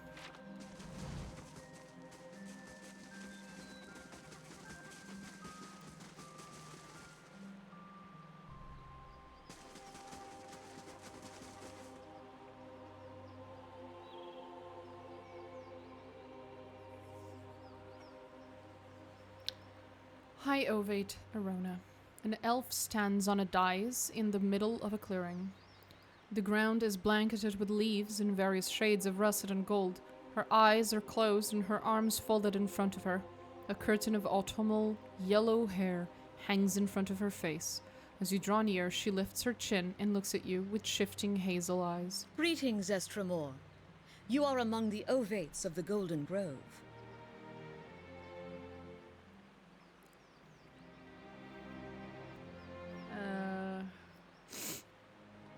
And you are? High Ovate. An ancient elm among poles and saplings. We have taken root in the same soil, and the others grow in my shade. Their roots nourish my soil. My branches give them shelter. Together, we grow. Your essence churns like an eddy in the stream, Estremor. Speak the questions on your soul. I'd like to know more about your motherfuckers. Like the leaves of a tree, we are many sharing one source, one purpose. Living or dying, we nourish one another. The truths of the soul and of the body are written on every blade of grass and sung by every creature under the sun. Okay. We learn these truths and sing them back. Ours is not the song of the gods, but of Waretha. This is why many of our number study the discourse of herbs and inhabit the skins of beasts. You're druids. Are you familiar with the ethic knoll? A swarm of maggots on a dead songbird, worms hollowing a mighty spruce. They celebrate the withering of life rather than its budding. They seize strength from others instead of accepting that Waretha freely gives. They take pride in their independence from the gods, yet their leaders demand an even greater sacrifice. Death for life, strength from the spent essence of their petitioners. The ethic knoll offer another kind of servitude, and one to kith whose souls have long since rotted. They should save lives, not end them. On this, we agree. Speak plainly, will you? The words on my lips are the language of the stream cleaving stones and the wind guiding seeds. If you do not understand, it is because the tongues of Kith have deafened you. Cute. She gives you a mischievous half-grin. Baraf has sent me to end your life. It has continued for too long. At least he chose someone who wouldn't wrap her intentions in trickery and lies. But what is a god that his voice should carry so far? And what are you that you should so eagerly obey? The gods only have dominion over what we seed, and you would cede matters of life and death to them. It's that or trust your neighbors. If you had my neighbors, you might think twice about that. Are you any different? You've extended your life beyond its natural span. Through work and wisdom, the greater the tree, the more fruit it may yield. They are vines climbing an ancient elm into the sunlight. My growth sustains them. Should our harmony fall prey to a god's jealousy? And where exactly would she lead them? She's blind to the limits of her own wisdom. Your growth stunts theirs. They learn nothing apart from you. If this is what you demand of other ovates, you're no different from the ethic knoll or the gods. A storm of protest brews behind her color-shifting eyes. She says nothing. How does she know that you are honest? The roads opened like a week ago. Well, you know, news travels fast as fuck, boy. Finally, Arona lowers her head. Your words carry truth and shame. It was never my desire to diminish my followers, but I can see where perhaps my roots left no room for them to grow. Very well. If my season has ended, then let me pass with it. As she closes her eyes, the warmth and color drain from her body. Her breathing slows, her ashen skin stiffening with a dull patina. When the last sigh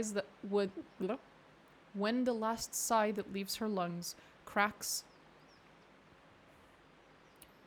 carve their way across her flesh, dividing it into hardened ridges. Within seconds, Erona has petrified. Her bark-encrusted face turned toward the ovates below the dais.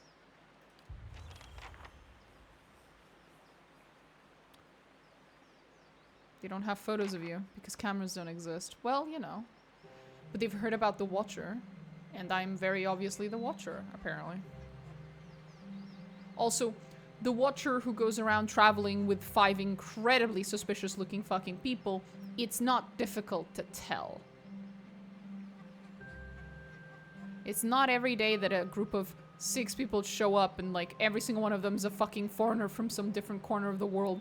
One of them's a godlike, one of them is like a wizard from Adir, one of them is a fucking priest, and one of them's a fucking Autumn Stelgard. Like, there's nothing normal about our group of people. I'm pretty sure it's very easy to recognize this just by word of mouth description. Eyes open. And what does the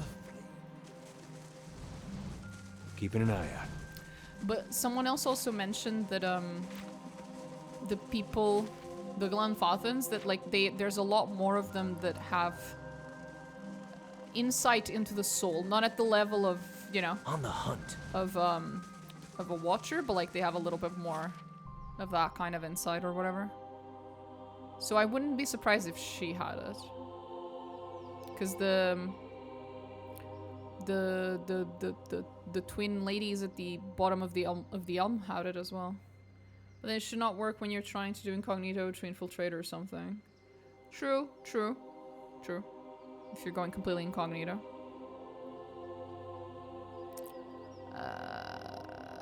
Elm's Reach, no. Herbs, no. Elm's Reach. Okay. Like, have you played Mass Effect? Yes, on stream a few months ago. Had a good time. That was the first time I played it.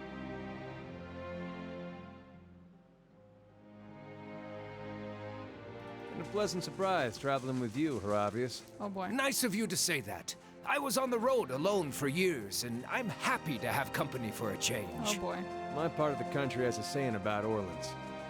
Face of skin, let 'em in. Face of hair, best beware. But you're more like a skin-faced Orlan. Are you fucking kidding me? Well, my tribe has a saying, head of brunette, they're all set. Head of blonde says everything wrong. Wait, was that bad? I meant it as a compliment. Oh, Adair. Oh, Adair. Shepard is the first human specter, but in Katsumi's loyal mission, no one recognizes her. She uses a fake name and everything. Oh, yeah, I remember that. Fuck me, Adair, though. Yeah, he is... He was trying to say that he had been told very negative stereotypes about the type of Orlan that he is, and that he was happy that he was not those stereotypes, but it's just, you know, he had to go about it in the most ignorant way possible.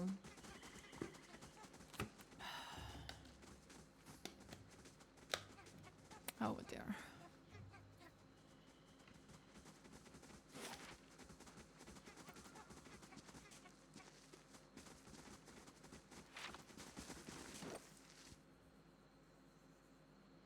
Okay, we have a good relationship with them.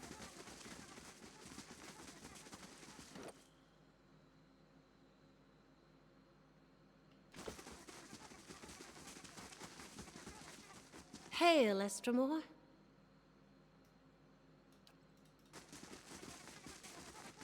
Hail, Estramore. Naturalists, philosophers, herbalists, teachers, Okay, so they haven't, like, lost their shit or anything just because the other lady died. Many blessings, traveler. What will the Ovates do now that Erona is gone? That's unclear. Arona's passing has shown us the perils of leadership, even when authority is as benevolent as hers. Most of us became Ovates so that we wouldn't be shackled to the whims of a god. Some of us have questioned what it means to elevate another as we did Erona. Good. Keep thinking about that. Good luck.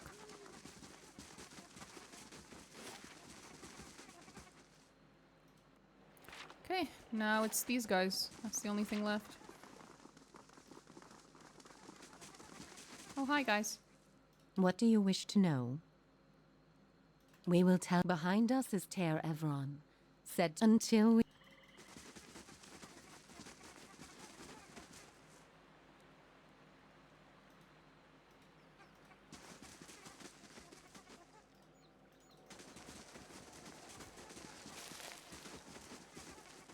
Let's go. Let's fucking go.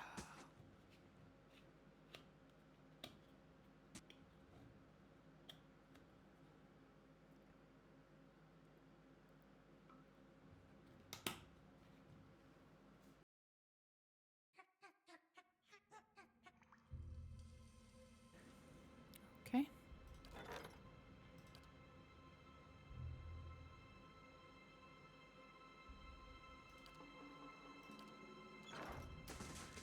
Nothing of import. The Ethic Knoll welcome your presence. Sure, buddy. Essence taken by force. Upon Mrs. Burial Isle, the two men meet again for the first time, though it was the last thing they did. The many-colored beast rent them both asunder. They were, in death, merged and made whole again. Cute story. Two guys meet in the belly of a soul-eating creature. Maybe someday I'll eat two of the most insipid deer wooden lumberjacks, and they'll spend an eternity discussing beer whilst haunting my colon.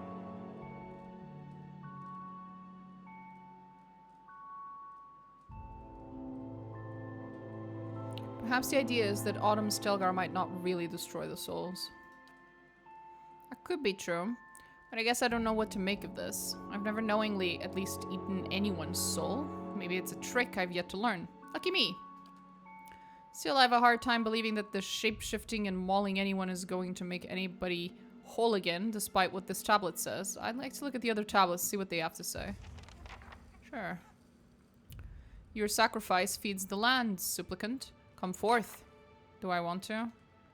Estromor. Your kin doesn't come here to share with the tribes. What do you want? What's this place? Blood Sands. As I said, Estromorn rarely visit our halls. The Glenfathans call this place Blood Sands. We call it home. The Ethic Knoll have tended the land from within this cave since before the arrival of the tribes to Twin Elms. Be warned, Estromor. We bleed life to nurture it.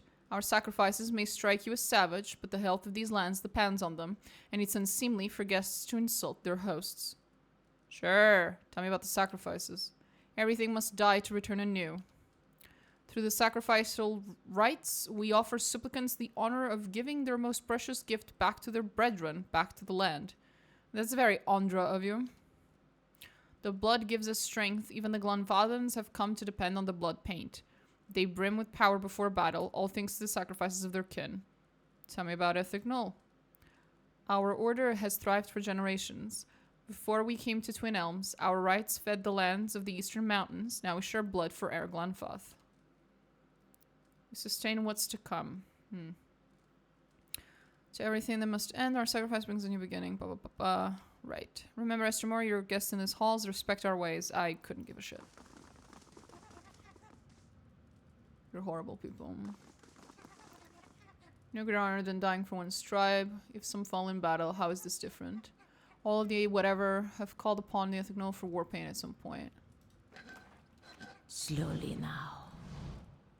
Ethic Knoll first learned to make war paint in the White March and were banished for it. Understandable. On the hunt. I'd fucking banish them myself too if I was literally anyone. Quiet. Let's keep quiet. Shh.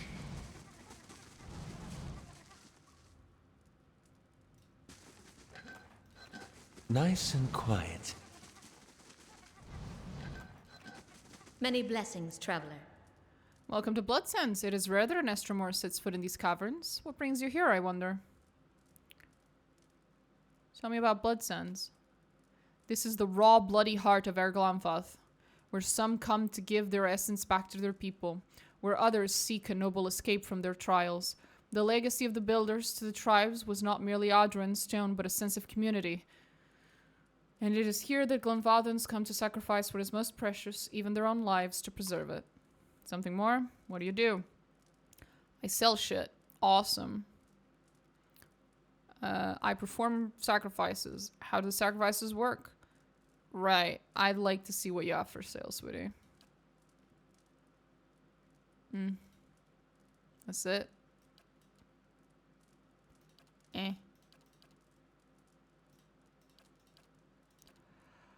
Whatever. Laying low.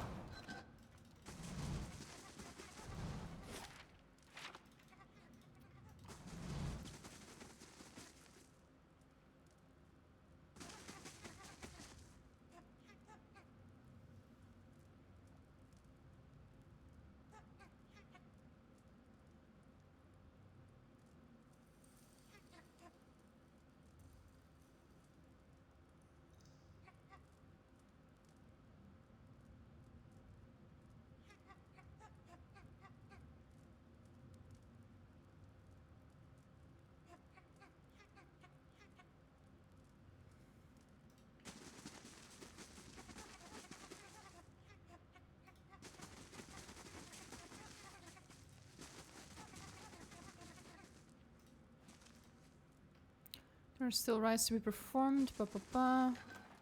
Eyes open. The bravest sons and daughters Is fall not not the by the water sword. sacrificed unto the plant, and the plant sacrificed unto livestock, and livestock unto man? When the lesser soul is sacrificed to strengthen the greater soul, the whole of our family grows stronger. I suppose I get the argument. We all have to kill and eat, constantly for that matter, to live. This sounds like it's talking about the Blood Sands rituals. I wonder how, or even if, this is relevant to me.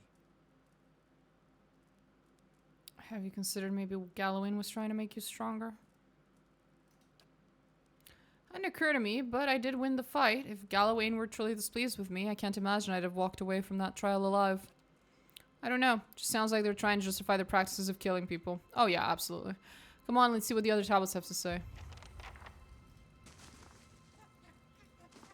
Is not the water we are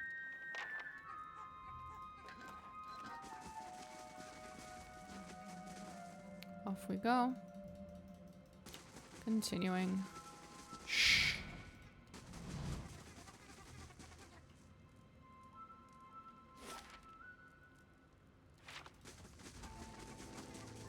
Let's see what we've found. Aha, I knew there was something here.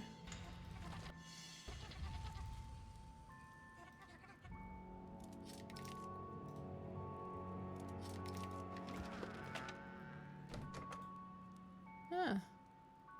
Cool.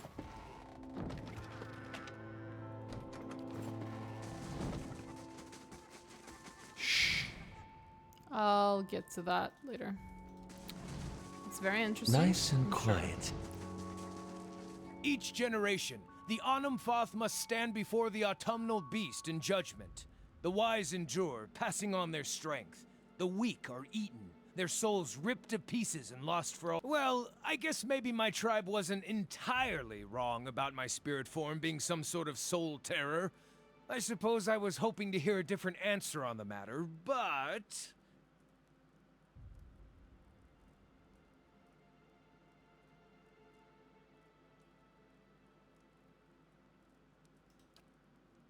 If men not being ostracized, I'd have shapeshifted into a mound of weasel droppings. You make a fine point. I did pray to Gallowayne for assistance in being a better hunter.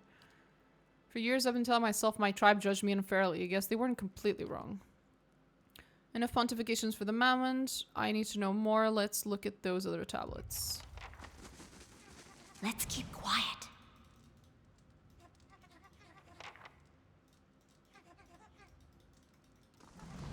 Eyes open. Right. Quiet. I'll see what I can find. What's this?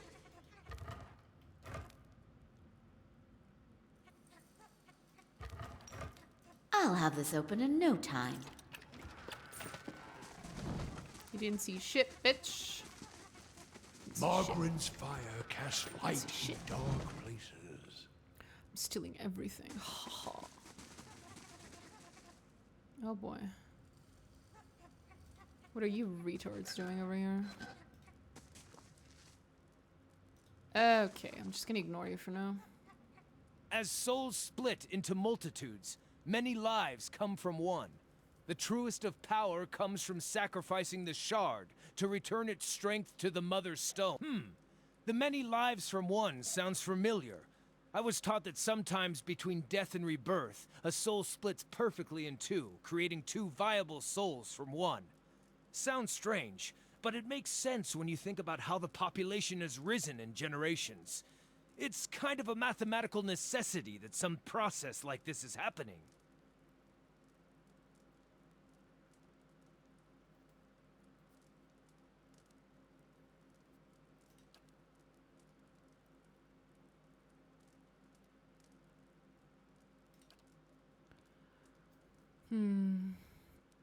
Suggesting the beast can make things whole. Am I the Mother Stone or the shard in the allegory?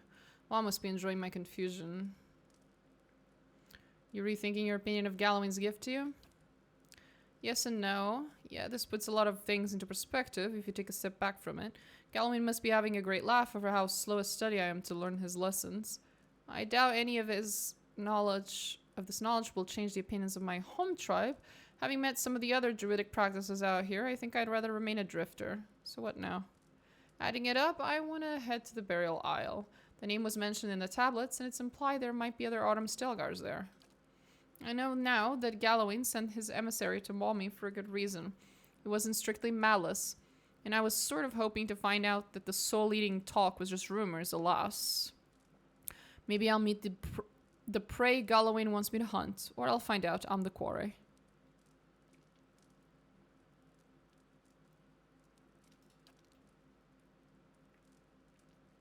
Can't really afford to lose any more eyes or ears.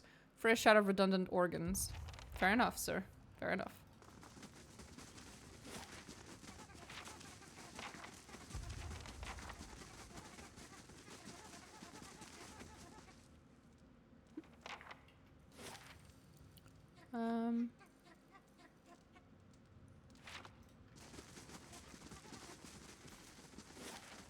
Oh, right here. That's where I need to go. About to piss off absolutely fucking everyone in here, but yeah. Shh.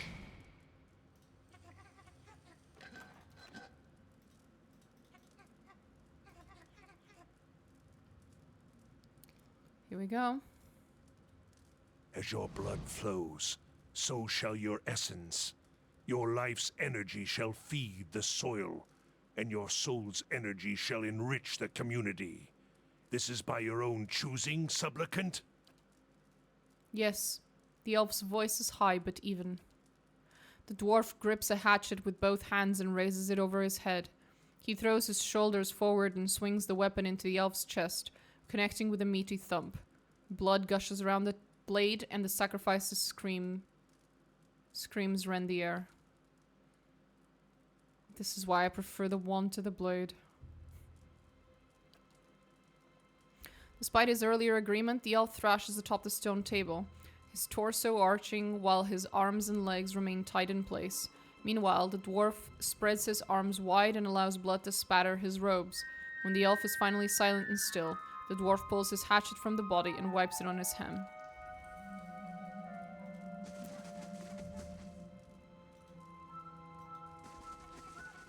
Right. Well, this is gonna be fun.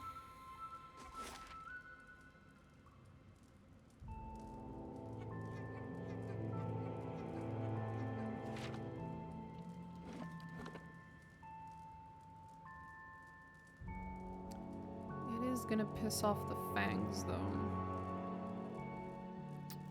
I don't know if I should be doing this right now, but oh well. Hail, Estramore. Sup, bitch. No one comes to Blood Sands without a purpose. What is yours? You just murdered a dude. Right there. Your simplistic morals do not apply here, Estramore. Murder does not enter into it. It was a sacrifice, and one willingly entered into. Right. The survival of all things depends on balance. Give and take. That's a very long-winded way of saying you're a sadistic murderer.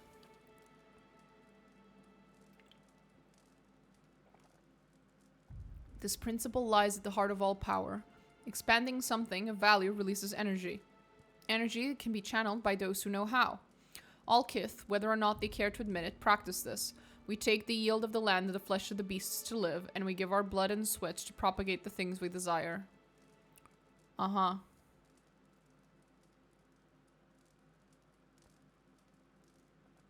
According to Barath, you haven't done much giving, Reshton. Then he can descend from his mighty pantheon and tell me himself.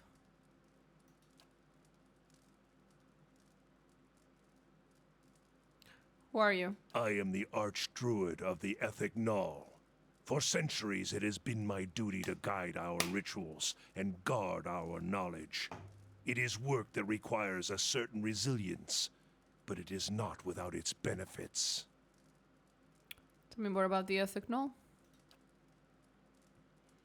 Druids, unlike Mr. Fungal, we seek answers in the world around us rather than teachers of the gods. I'm beginning to see why Barath is less than fond of this fellow. We believe that all life has power and that this power can be siphoned and conducted. Oh god, this is some animancy shit. All our rituals are conducted with willing participants. That does not make it better. This allows us to create the war paint for which we are respected, if not loved.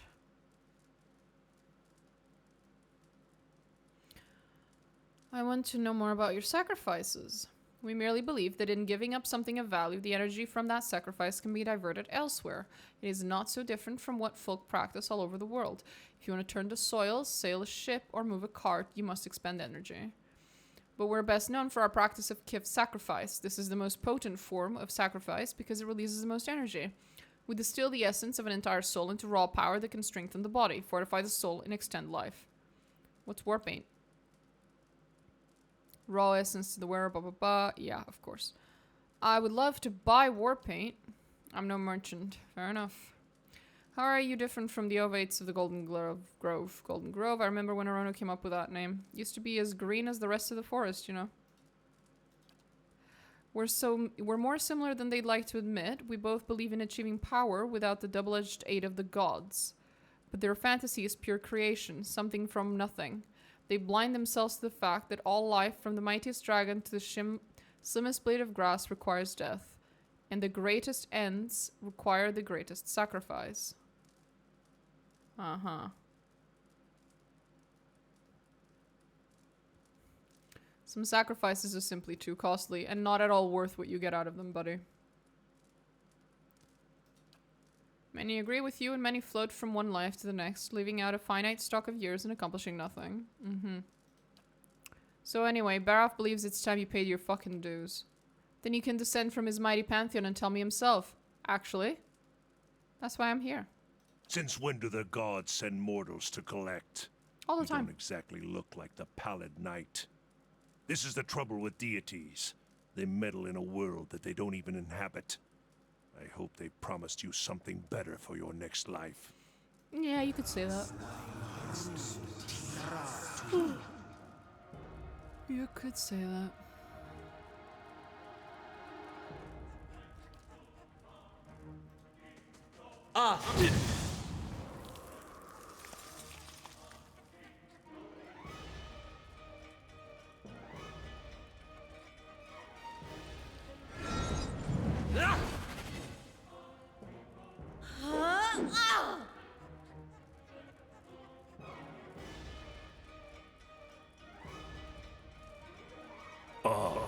Ulu, Vern.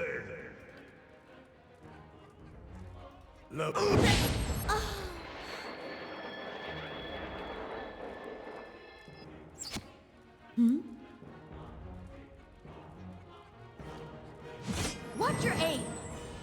Attack! Need something?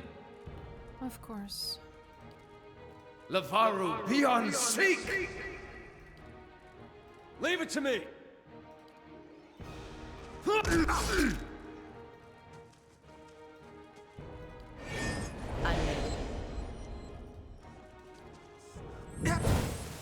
the Republic!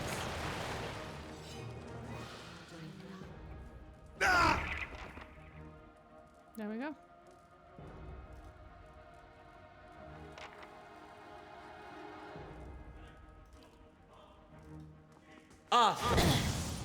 What?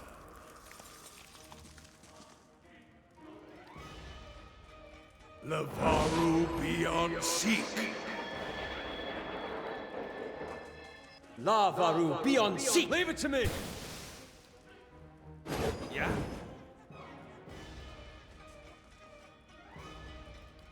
Lavaru beyond seek!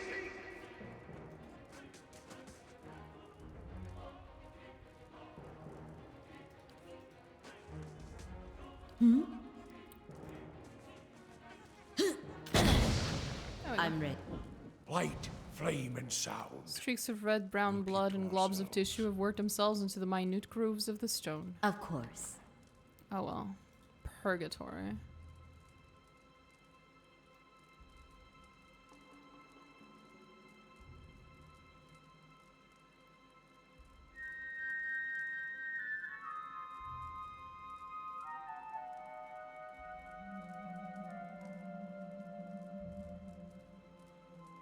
Cool.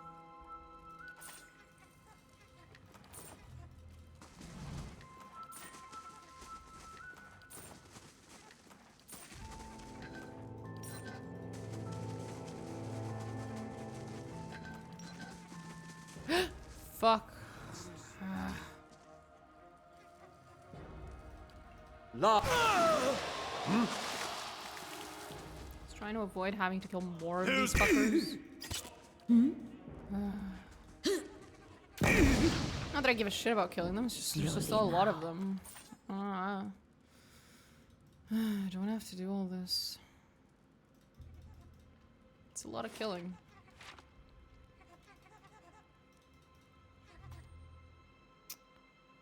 I'm gonna have to kill supplicants as well, really.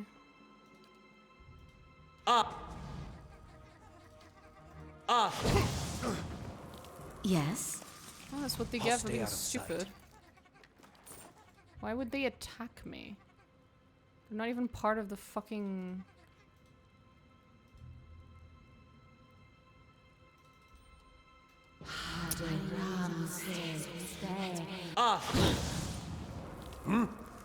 There's a lesson. Yes.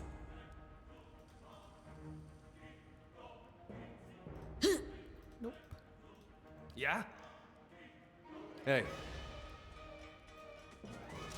Yeah! I'm ready. That should kill it. Yes. Laying low. Charge! yes? Oh, I fucked up. I didn't... Let's have it out! That's it! What? Lavaru beyond seek. Need something? Blood makes the grass grow! Leave it to me! Yes? Eyes open. Trying to sneak past these fuckers, but I keep accidentally running into them.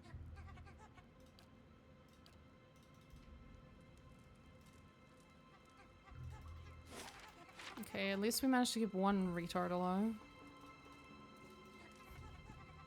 Oh shit. Yes?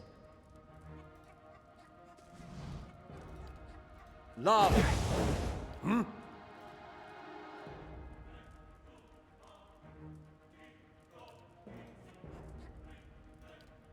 Lavaru beyond seek.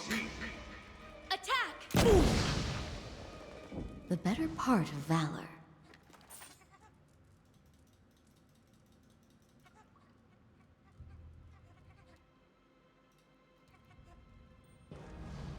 I figured.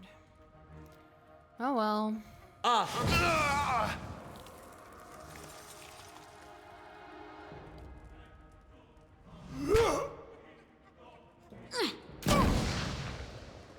Yeah? Blood maker! Hey, Varathis! And what does the flame reveal? What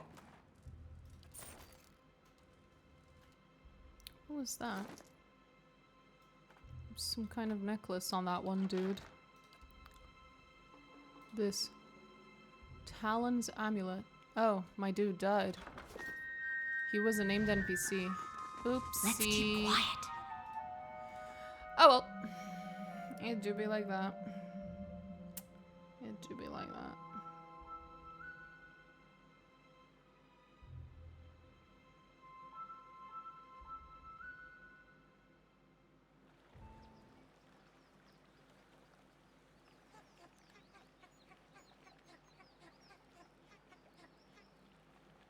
No, he's not actually part of a quest in any way. He's just vibing over there and happens to have an item that is unique to him for some reason. Yes? Interesting. Now the Fang are still neutral to me. That's convenient. Sweet Lord Jesus.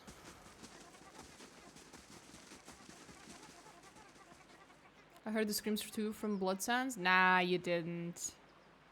You didn't. Shut the fuck up.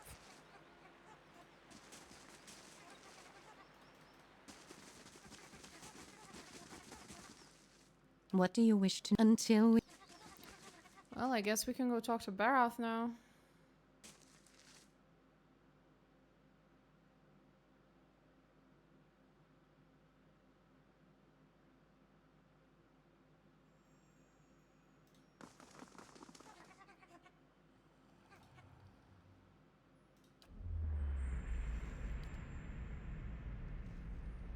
That must be the usher. Oh, okay, I'll actually read.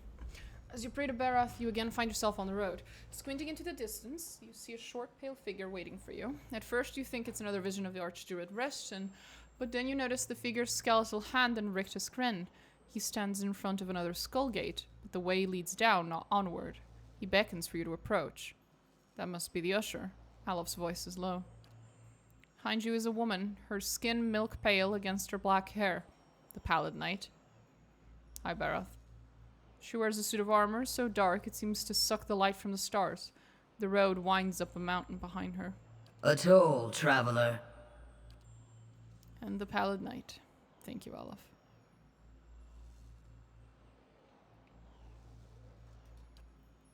You drop a few copper into her hand. She closes her fist around the coins. You instantly feel a small weight added to your purse. The lord of this road demands a toll of all, but he lends generously that all might travel his road again. Behind her, the usher grins his lipless smile and waits. The road bores into the mountain, and you find yourself in a gigantic cavern. The ceiling curves up and away, and it's dotted with moisture. At this distance, the shining bees look like stars, clustered and scattered in constellations. The usher and the Pallid Knight lead you up the trail, carved into the edge of the cavern. Two identical cave mouths wait up ahead. You follow the usher to one of them. Standing at the edge and gazing down, you see an endless, ever-changing plain bisected by a road. Only then do you realize that you're no longer on the road.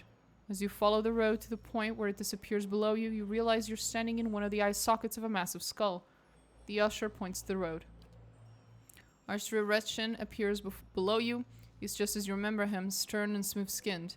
Yet with each step along the road he grows, swelling with blood and essence. His heavy steps become slower and slower until he stops altogether. His distended body fills the path completely. You met a dwarf traveling this road. What did you do?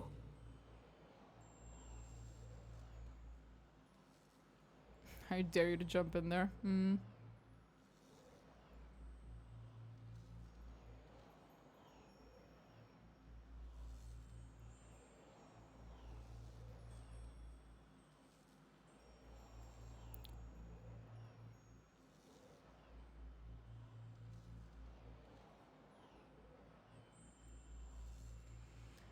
I can't remember whether it matters.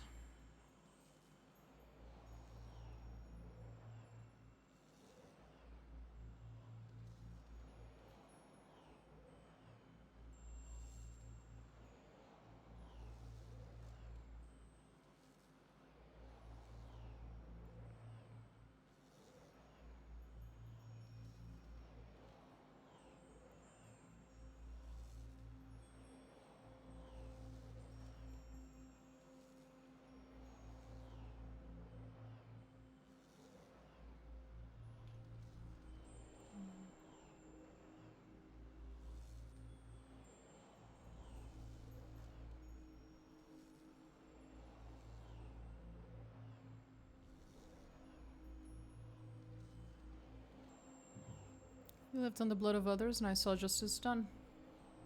Are you looking it up? I'm just making sure that I can pick whatever I want, because I know what she wants to hear, obviously, but I don't want to pick what she wants to hear. I'm just trying to check if that's gonna have any issues, but no, it's not. You lived on the blood of others. I saw justice done. There is no justice in the tides that move the seas, nor in the seasons that nurture and slay all growing things. There is no morality in the forces that move the world.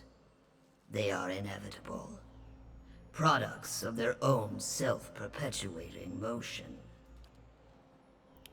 Arrestin, swollen body ruptures. The effect is like a dam bursting.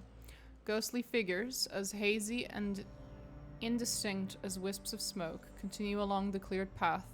Some tumble and rush along while others amble and drift, but all continue forward. The usher directs your attention to another figure moving down the path. This time you see high ovate Arona, and she follows the road. As she follows the road, her movements become slow and erratic. Her legs creak with each step and her feet grow long, thick roots that burrow into the ground. She finally stops, rooted in place. You found a tree that had lived for centuries. Its roots were deep, and its boughs sheltered many. Why did you cut it down?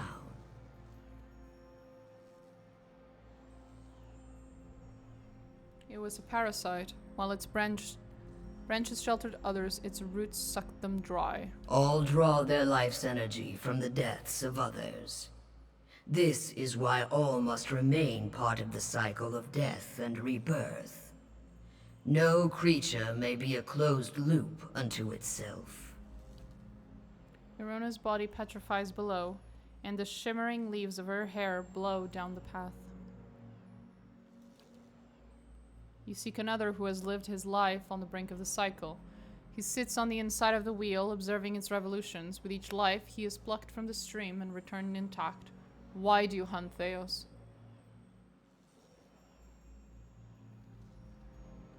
I seek resolution. The only resolution is a clean slate. An end that leads to a new beginning. Well said. You can't blossom into a new person until you sever the diseased roots. Theos will be made to explain himself, even if we have to tear the answers out of him. Theos serves Boudica. She desires an escape from her own cycle, power without decline.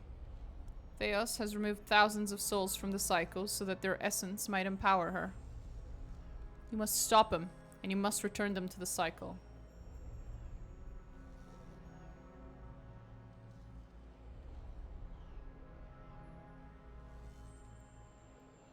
Why does Boudica even need Theos' help? Why do you need mine, for that matter? The gods guide souls through the cycle of death and rebirth, but Eora is the domain of mortals. We stand aside, weights and counterweights.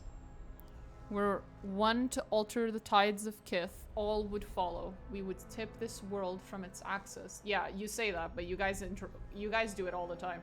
In fact, you are going to do it in Pillsbury 32, and you're technically doing it right now. That is why Boudica directs a mortal to do her bidding, and why any who would stop Theos must be mortal as well. Right, because that makes it better.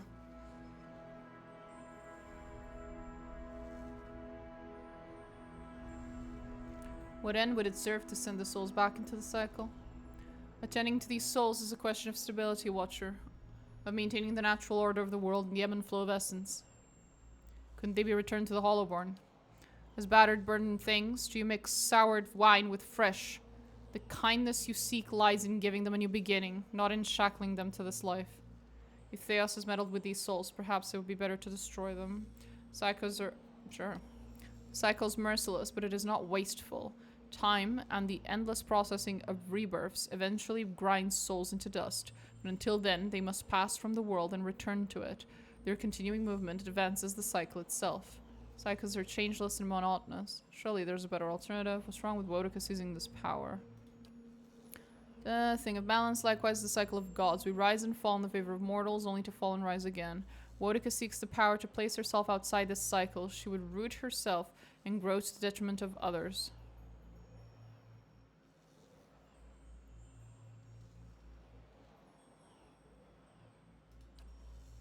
The illusion of revolution. It is merely part of another cycle. 1,000 gears spinning. Okay, I think I understand what you're telling me. I must go to Sun and Shadow. No mortal can survive the descent into the pit. But there are souls on the burial isle that are pledged to me. I will grant them to you, and they shall bear you down safely, as well as light the way beyond. Return them to the Cycle Watcher. Promise that you will, and I shall give you power befitting a champion of death. Accept my favor, however, and I will demand this decision as your due. I collect from all mortals in time. I would hear what the other gods have to say first. Do not delay long, Watcher. What Theos seeks to do cannot be undone, even by the turning of the wheel.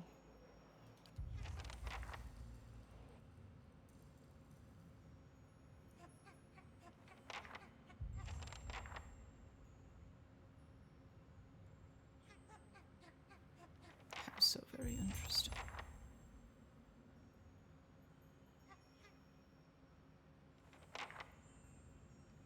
Hey, Durance. I will give you a counter offer. If you offer me these souls, I will give you a once-in-a-lifetime delicious grilled cheese sandwich. That would have been a much better offer. If Baroth had offered me a grilled cheese sandwich, I might have been tempted. What?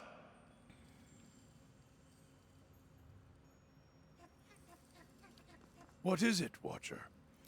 This is what we learned about Wodica trouble you? It stinks of her. It is justice, but if her greater purpose was to think Margaret would fall prey to such deceit. And Aethys. Widewin had always claimed to be invading Deerwood to free it. What if it were true? What if he had come to stop Wodica's plot before it began? Surely Aethys earned his death at Godhammer Citadel, but not for those reasons. Not to keep him silent. If such a thing has brought about this chaos... Durance tilts his head, as if listening to an inner voice. Then he frowns, the frown deepening as he speaks. Must we always be tools of gods? If Wodica and Margaret, if they are the cause of this, the Hollowborn, if the purges were never necessary, if Aethys was fighting back... Then your Godhammer didn't save Deerwood. It doomed it.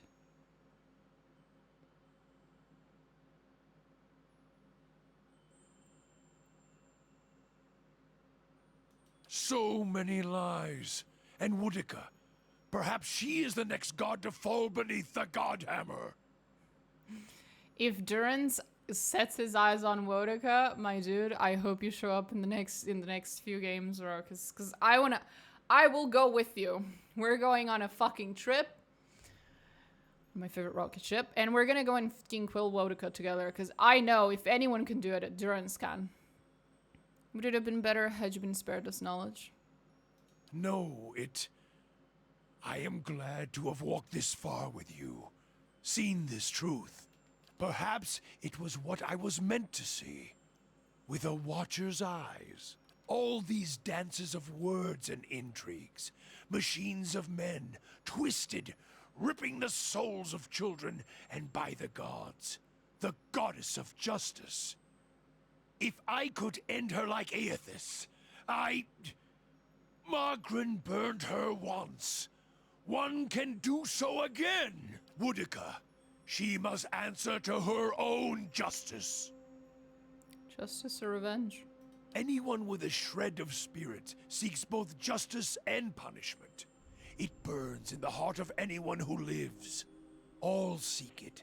If the world does not balance, we all drown in the oceans. And the gods would not care. Margaret, she must be redeemed. And punishing Wodica, that will serve.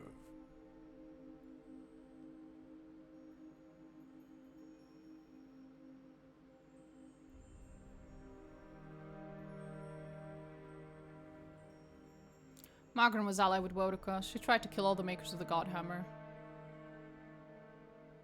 Is this some final joke at my expense? To test my faith further? And why would you think that, Watcher?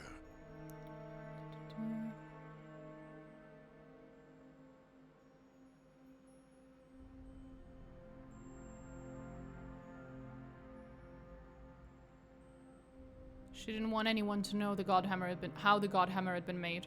No one knows how it came to be, except few among Magran, like yourself. If all you have are questions, then I have enough of those. She is a bitch of a goddess, to be sure, but even a whore only goes so far in crossing those she serves. You said you left Ashfall without telling anyone of your departure. You answer a question with a question. Then why did I feel her disappointment at Halgot? Why were we shamed? Because I think she tried to kill you there. Kill me? She is a goddess. I still drink from her burning breasts, Watcher. If she wished me dead, she could trace me to my source and kill me. In the dream of the Godhammer, your spirit looked blurred, indistinct in the light, as if it had been sheared from you. If you had been damaged as I saw in the Godhammer vision, then she may be unable to see you as you once were. There's no proof, Watcher. I was a fool to think you could help me see any farther than I could. If you don't trust me, trust your fucking staff. Admit the other Godhammer builders are all dead. Durance turns to the staff, and for a moment, you see his eyes burning, taking in the edges of the wood, the symbols inlaid there, the 11 faded circles. They died in the blast, yes. The other 11. I was the only one to walk away. I thought we had wronged our goddess. That this was my trial, and if I could prove myself worthy of her! I should have known better. There is only one God of redemption, and I saw him ended. Yeah. Well, too late for redemption. Revenge it is. As he studies the staff, you feel a wave of heat, a terrible energy rolling forth from it in waves. So much so it feels as if the Godhammer itself is alive in his hands, and past it, you hear a cry, like a child being born, and your eyes feel the flash of white, then 100 imagined shades of purple and white, streaming and circling into the howling of a storm, and beneath it, the grinding of ancient machines of stone, rock and metal, grinding and turning until all around you feels as if it's burning, sinking into the shadows of the earth, beneath the ground, the only place where a spirit might find refuge.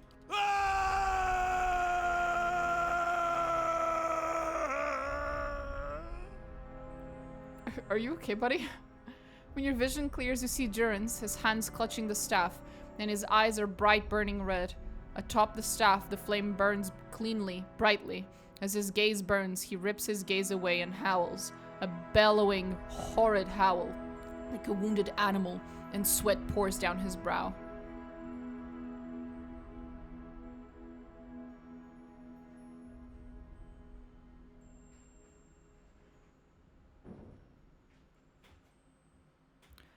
We can see that justice is served to her and Wodika both.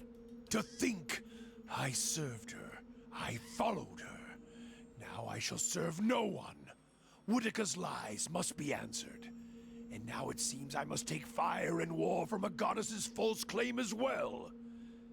I still take from her strength as I did, for as long as it lasts. For I shall not cast her aside yet, until I have drained her dry and had my fill, just as she intended for me. For I have learned one of the lessons of the faithful. The faithful may wound a goddess greater than any enemy.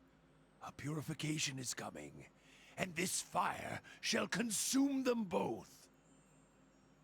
Based. If doubts and curiosity plague you... Okay, nothing else here. I suspect the... She's a goddess, as fickle as they come. And with all the failings you'd expect of an empress and a whore. Too many eyes, too many wants, too much to hold on to. That's the fate. Flame rarely crosses twice, so perhaps it's the only true Shimmerus who knows God's got greedy.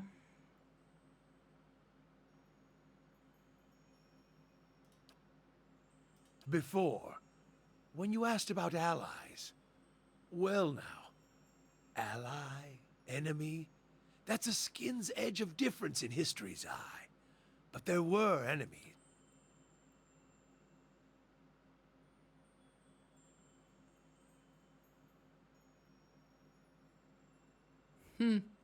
Aethys. But we sorted that out. Then Hylia and her queen's crown of feathers and birds. Perhaps she claims to see the world from her perch. I hope she saw what happened to Aethys. And if she dares to walk upon the earth where such fire runs. Temples the things of windows, yada da da da. Some shaped for hunt and war.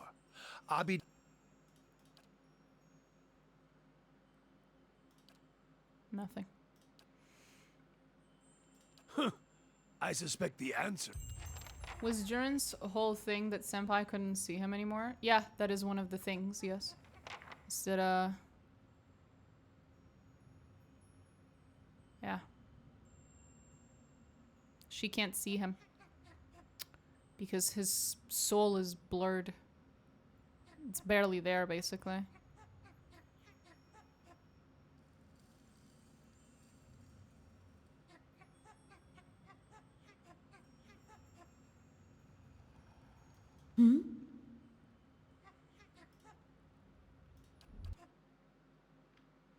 Okay, we'll talk to the other ones later, but this means we don't have to walk around with Durance anymore. We're done with his quest. Yay! What? That's kind of lame. Damn, Durance, have some faith, bro. You're supposed to be a priest, man. What are you doing? If doubts and curiosity...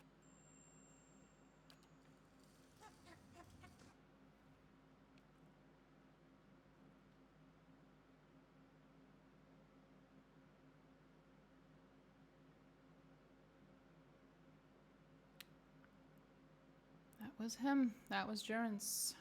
I shall. Oh, right. Stop right there. Criminal scum. Oh, Yovara. What do you wish to know? We will tell. Behind us is Ter Evron. I would pray first until we... You're in the wrong city, Inquisitor. Did you think you wouldn't be recognized here in your old home? I've seen your trials with my own eyes.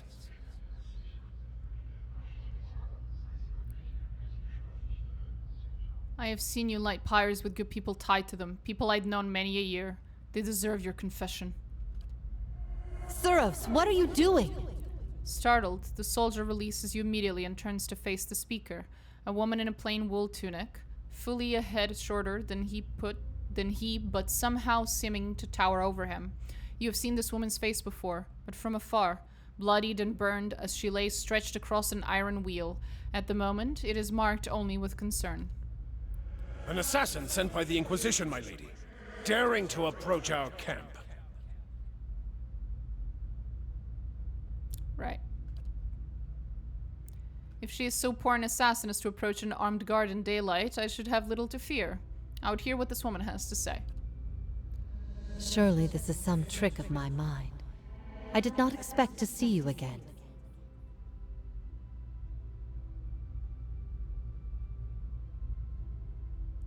Grand Inquisitor Theos Ix Arcanon dispatched me here to spy on you. Are things as desperate as that over there? I hope your next assignment is more stimulating. Listening to my lectures is dull work for a spy. It's good to have an old friend back, all the same. It's lonelier than you might expect, changing your friends for followers. Whatever your reasons, I've missed you over all these years. Having you here now, at a time when I'm surrounded by strangers, is a wonderful gift. I would like for you to stay here, in our camp, as my guest. My lady Yovara, I beg of you. This is an Inquisitor. This is a desperate attempt on your life. The only way it can succeed is if you allow it to. This is a missionary, same as I was, taught the wrong things as I was. If I can't have faith in one woman's ability to reason, once she knows the truth, what hope do we have? My lady, she admits being a spy. He has a point. I did admit to being a spy. That should make her less of a threat, wouldn't you agree? I have nothing to hide. all I see here is an opportunity to persuade someone who could help us. We have many former missionaries here. They are our most loyal, our most helpful. Many have died for us. These are not people we should be turning away. And if the Inquisition wants my life, they can have it. But they know as well as I do that my cause will not die with me. Come, we have much to talk about. Oh, Yavara. Sweetie. Oh, honey. You did not deserve what they did to you, hun.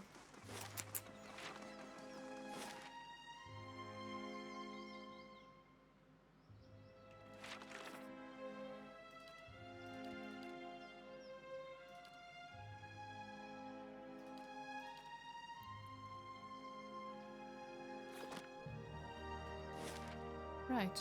I guess we're going there. This is what I don't get. If she abandoned him, why can he still use priest powers?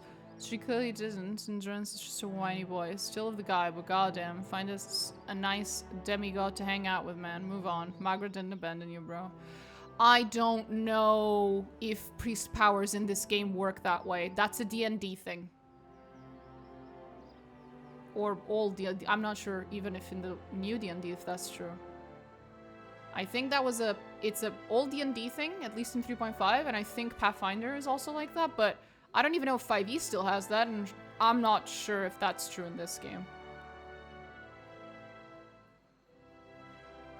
Because remember, a lot of people also think of Death Guards, right? A lot of people were like, oh, Radric, when he comes back, that's because Barath blessed him. But that's not how Death Guards are made. Death Guards are made by people being so fucking stubborn that they don't want to die. Basically, it requires a tremendous amount of will. It's entirely possible that the priest's power has nothing to do with the god and are just an extension of their extreme zealotry and faith. And that faith could have been in fucking anything, really. It just so happens that it's easier to believe in something that, you know, has a name and that you can believe in. Remember that the gods are fake and that they're parasitic to the things that they are associated with. Magrum is associated with fire. It's entirely possible that if you just had a tremendous amount of faith in fire, or the power of fire, you'd still be able to wield most of the powers that Magrum supposedly gives you. So yeah, I'm not sure that people in this universe would be able to tell the distinction. Well, I never said they would. I'm just saying mechanically, I don't think that the gods are the ones giving the powers, all I'm saying. Instead of recent events, gods have really not been involved directly with Kith. That is... Depends what you mean with directly.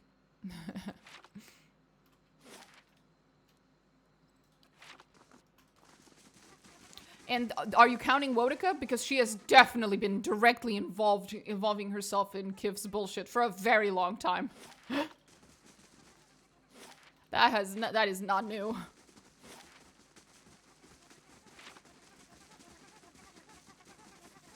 She's validating. No, I'm aware she's doing it against the supposed rules of everyone else. But nonetheless, point is, it is still happening, regardless of whether the rules are there or not. Like, Andra keeps talking about how she shouldn't involve herself, and then she involves herself. Like, you know, throws a whole ass moon.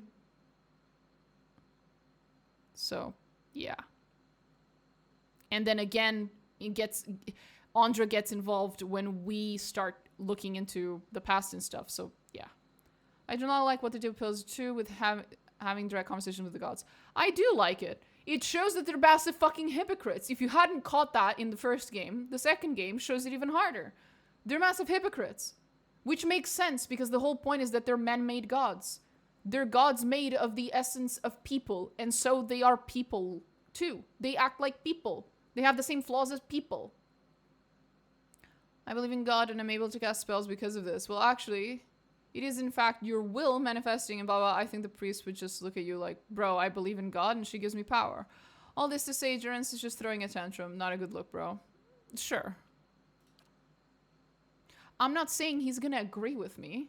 I'm just saying that I'm pretty sure that the god isn't the one giving him the power.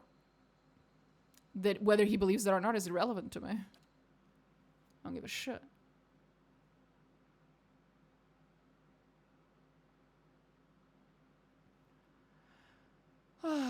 But yeah, he's throwing a massive tantrum, which is still pretty cool though.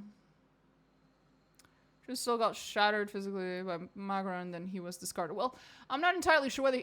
It's more like she tried to get rid of him. Kind of failed, but in the aftermath became unable to see him. So she discarded him because she literally cannot fucking perceive him. It's like, eh. The problem here isn't any of that. The problem here is that she manipulated her own fucking priests into doing something that was not good, not okay, very much so. And then, even by God's standards, what she colluded with Wodika to do, it was just not fucking okay. And then she used her priests like they were Kindle. Like, she just used them. Not even telling them what she was using them for. And then tried to get rid of them, and then failed. What did she collude to do? I don't remember exactly what happened, but I think Wodika convinced Magran to get rid of Aether. I think it's Wodika that kind of tricks Magran a little bit, but at the same time, not really. Like, she's the one who convinces Magran to go up against Aethus. But then again, Magran didn't need much convincing, because Aethus was technically threatening... His actions were threatening the reign of the gods. And the gods are like, we don't want to interfere, we don't want to interfere. Hold up, what do you mean humans are going to find... people are going to find out about our existence? Hold up! We got to interfere! Margaret didn't need convincing, she didn't excuse. Yeah, kind of like that, yeah. It's like... Yeah.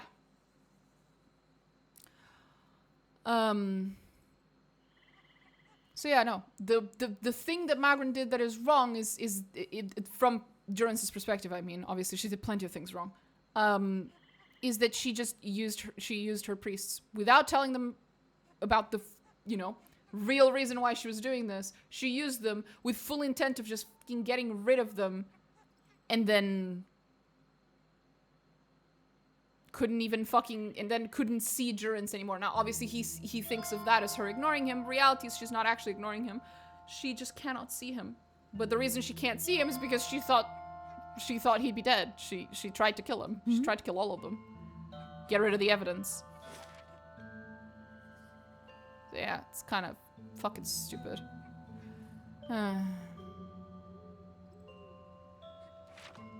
Of course.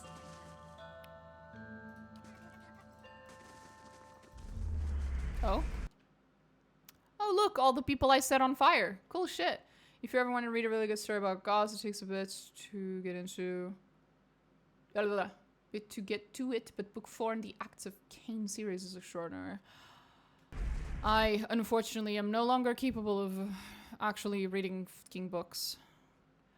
When I was a kid, I used to read all the time. I would devour massive fucking tomes of books every single fucking day. Like, I was so fucking addicted to just reading.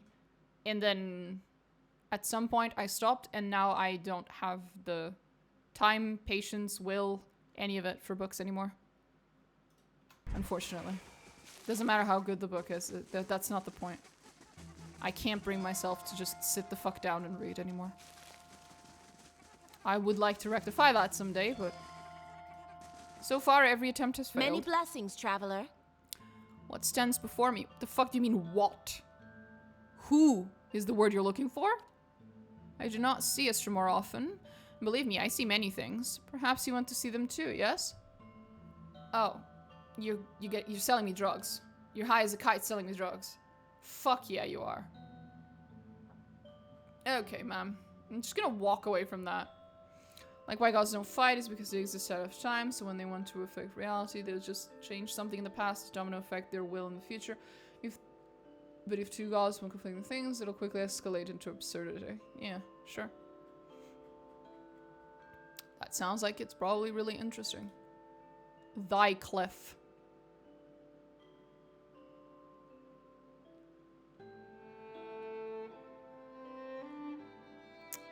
Cool. Don't care. There we go. Nothing else. No. We need to go to her song because I need to swap party people. Great name for vendor trash though. I need to get rid of Durance so I can grab someone else. I think it's gonna have to be Saganis? Is her name right? Yes, I think so. How's the wee little Orlan child doing? She continues to sleep peacefully.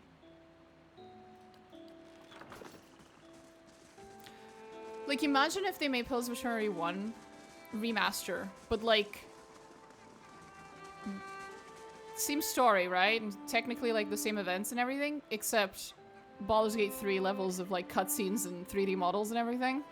And now, and once you get the little Orlan kid, your character just walks around with her on like you know how some cultures have like a way to wrap the baby onto your back, like they're like wrapped as like a backpack, but they're like walking about on your back, just like you walk around like that as a character. So you can actually visually see that your character has a basnet. I don't know the name. I don't even know it in my language, never mind in English.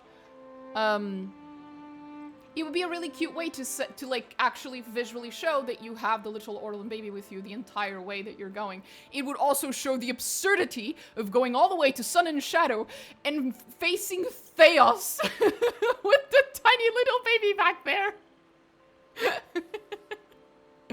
Like, it would just be hilarious. Especially if they actually add a few NPC interactions. Like, imagine Theos just going, "What the fuck is wrong with you?" I'm here. Oh, man. Hylia would surely question it as well. Ma'am, what is wrong with you? It would be cool. I think it'd be cool.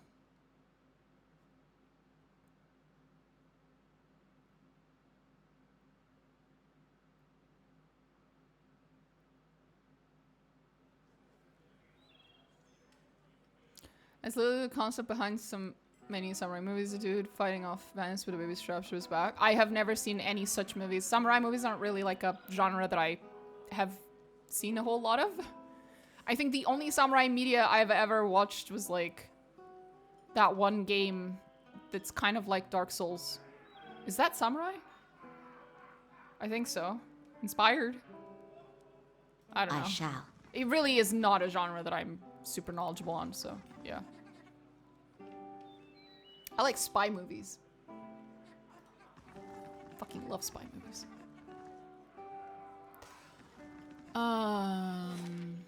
What was I doing here? Oh, changing my character. Good day to you. I'd like a room, please. That's not actually it, but I'll take the room anyway. Actually, no, I won't. You walk your path, I'll walk mine. Okay, Sagani, you're coming with me. Haravius is way later. So, no. May Wal watch your step. Shut the fuck up. Grieving Mother, you're coming with me.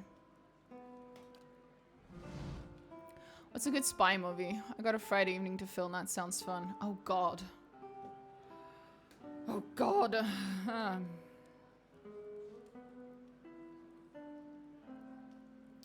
Spy movie, spy movie, spy movie, spy movie.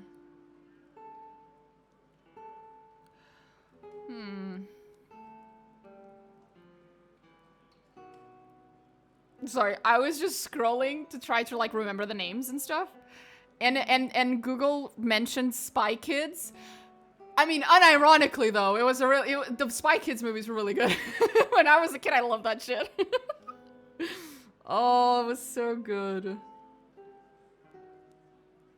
Anyway.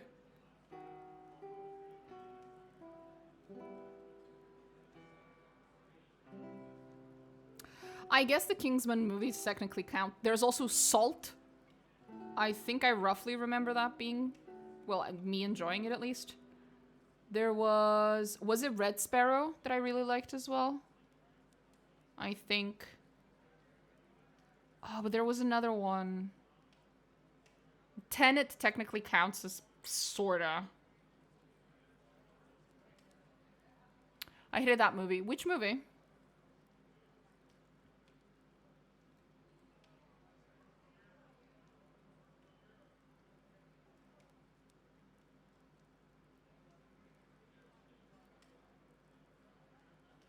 There was one spy movie that was like kind of...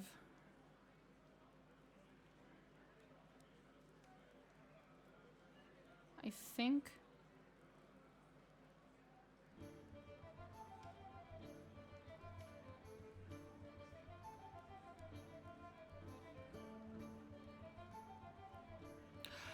there's another spy movie that's called Anna. Just the name, the female name Anna with 2 N's, I believe, that I personally liked. I could rewatch Tenet. Well, there you go. That's a good idea. Tenet was a fun movie. Well, I've already mentioned a bunch of them. You figure it out, buddy. There's so many. There's like a bunch of like older ones, of course, but I'm trying to find something that I actually remember. I have terrible memory.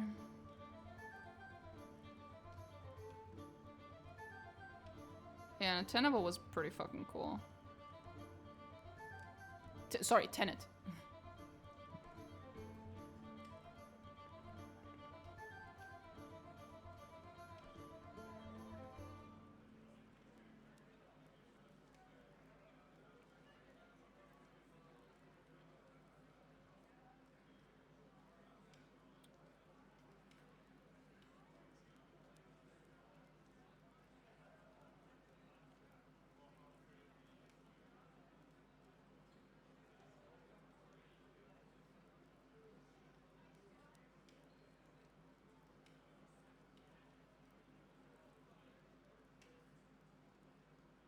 Reminds me, completely unrelated, reminds me about that. You know those movies that are about those people who like do magic?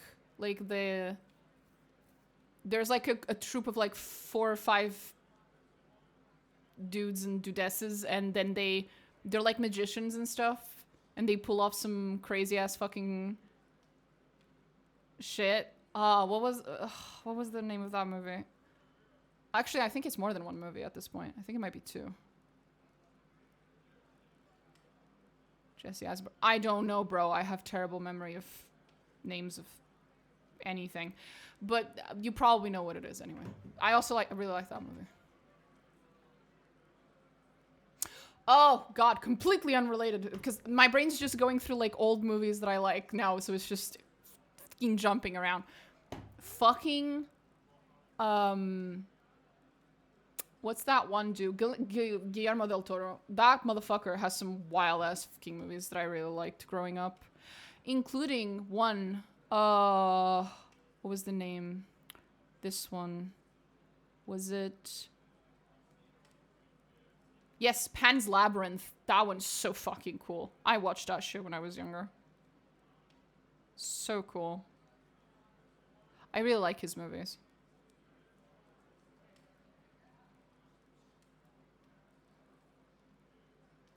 And obviously the Hellboy movies, bro.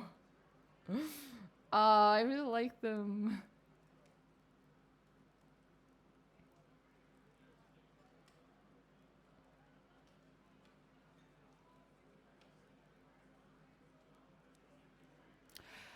Sorry, I was scrolling through Guillermo del Toro movies, and then for some reason Blade showed up. I didn't know. Apparently one of the Blades was directed by him, I guess. Or maybe he did something with it.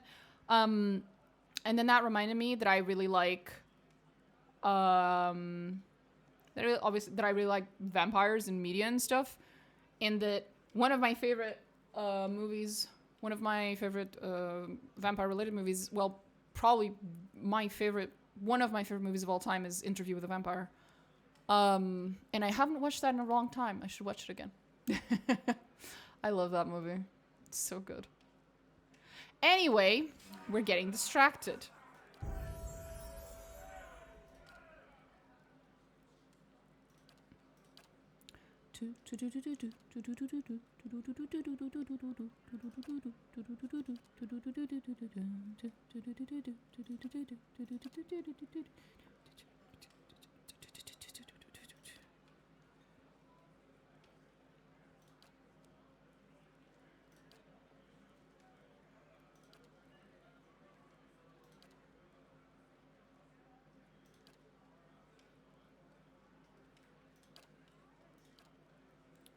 Dude, that movie slaps so hard. My sister loved it, so we had it on VHS. You're gonna have to explain which one you mean right now.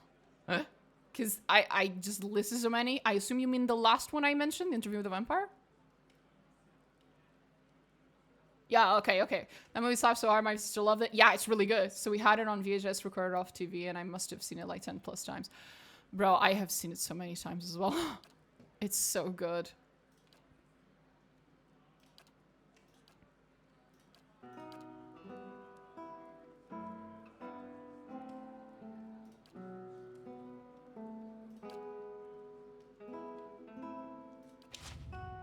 No.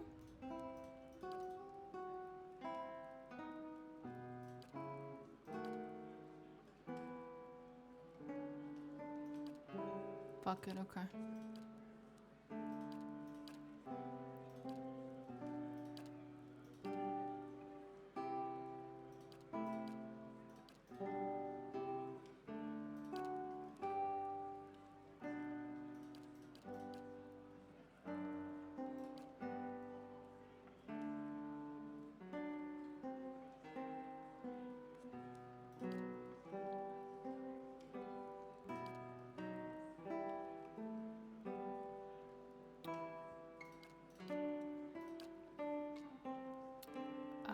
Shit.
There we go. I'm here.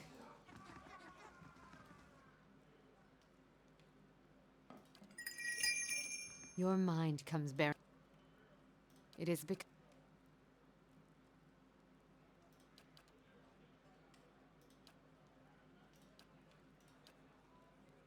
And I, you, in the birthing bell. Ready, Watcher. I'm here.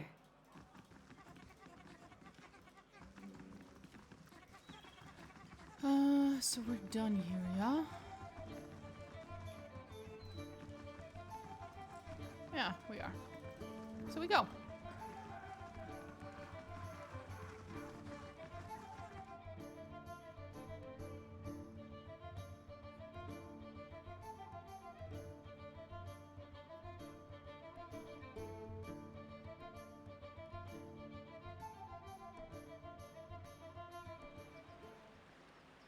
Yes. Sagani, does your fox bite?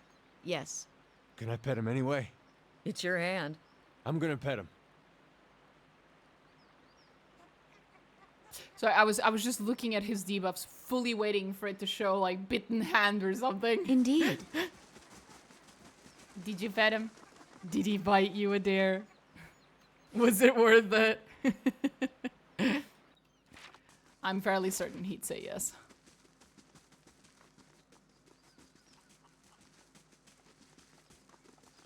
I bet him anyway is such a good line. I know, right?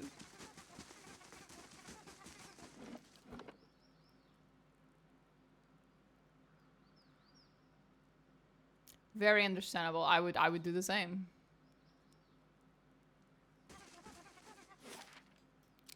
Still can't get there.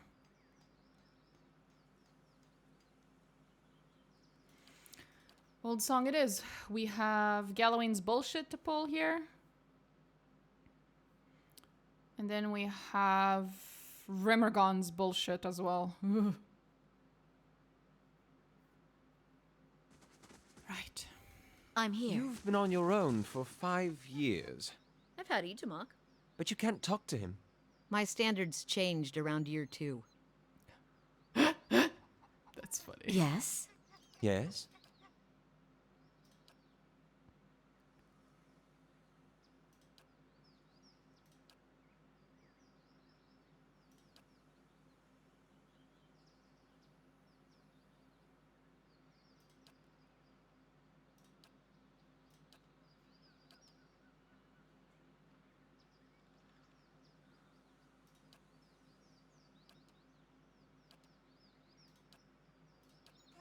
Hmm?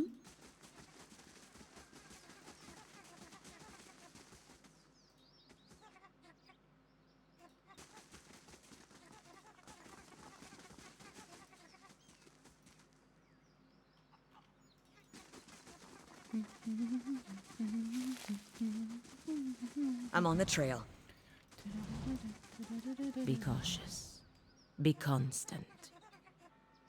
And what are they to us, these pale elves? Strangers to us all. I'm right here. My blood runs cold like a river from the White Mountains when I stride near the temple's grounds.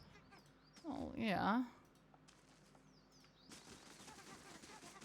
No one to please, no crowd to inspire, no fairy maiden's kiss to spark my song's fire. What wouldn't I give for the old days to return? You okay, buddy? Many blessings, traveler. Salutations, Estramor. I am known as Delim, chanter of old song. I trust you are enjoying the beauty of this sacred place. Are you the resident entertainer?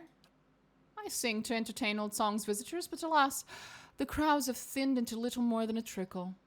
The chill wind from Rimmergon's temple is driving people away. Now I sing, but nobody listens. My music is without purpose. But I know of a solution.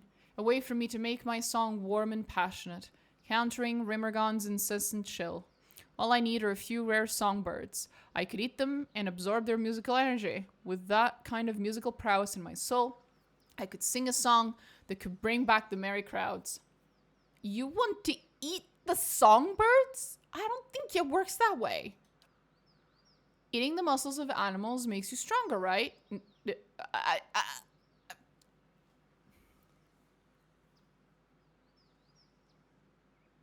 Listen here, you little shit. You're not wrong, but that's not why. God damn it. Yes, eating meat which possesses protein in it, well, is made of protein, plus working out does in fact make you strong. However, this is not because of some weird transference thing of strength between muscles. Like, that's not... And if you consume green stalks, do you take on their pungent smell, even down to the water you pass? Just as one cannot sweat if one is parched, I cannot sing without a nourished soul. It's all very basic. Did your parents teach you nothing of the food droppings cycle? What are you talking about? I'm pretty sure he's gonna ask me to steal that one songbird from the poor lady whose house we were in the other day. And I am not inclined to go and fucking steal her songbird just so he can fucking kill it and eat it.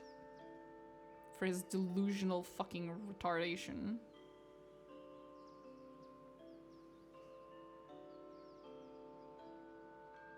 But let's see if there's any... Is there any outcome of this quest that's more hilarious than me just saying no thank you?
Yeah, see, I have no, like, memory in my head of ever having done this quest, which means I probably refused to do it last time. And I can see why.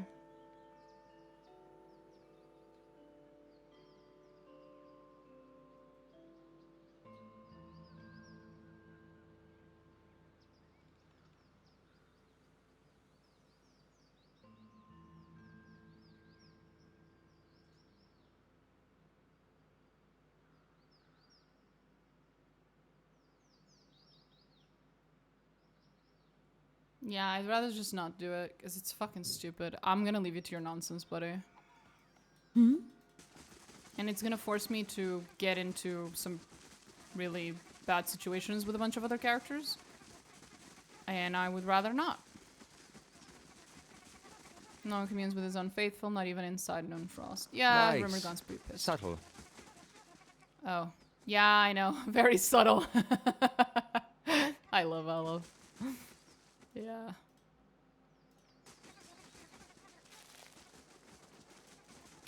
Okay, let's go take care of that. This.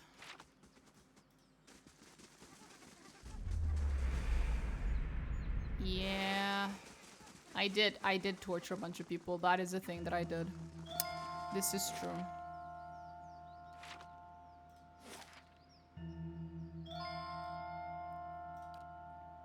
Okay, this is where we're gonna go. We'll finally manage to finish a certain quest and a bunch of other stuff. I'll be right back.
Okay, we are back.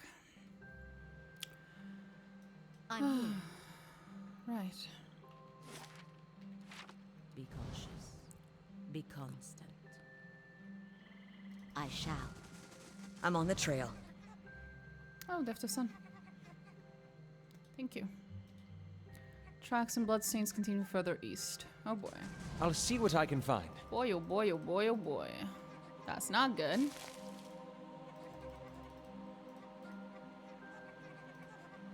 This spear, broken in half, has ornate Glunfathen etchings along the two halves of its shaft. The wet wood show dents.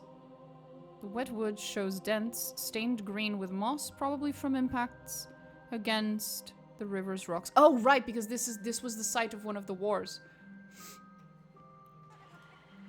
So this is probably the remnants of it. Tracks of bloodstain continue further east.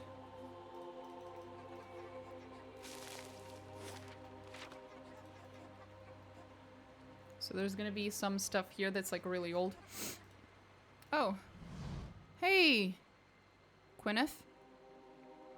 Quiet. Keep low. Okay. Take a look. My friends are up there, over the lip of the hill. What's going on?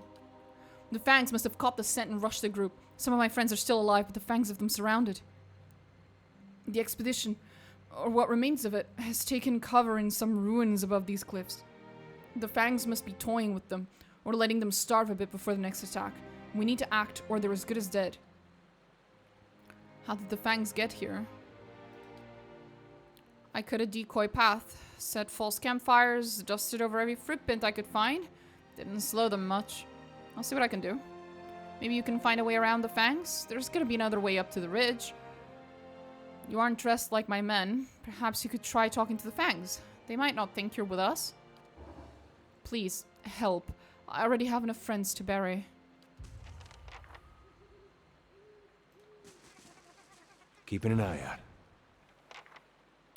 Here we go.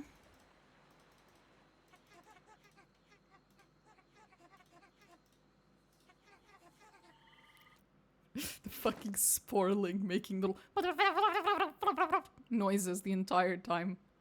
Fucking hell. Please stop. I'm gonna grab Console Hot, okay? He may not speak in this game, but he's still my boy. Best pet ever.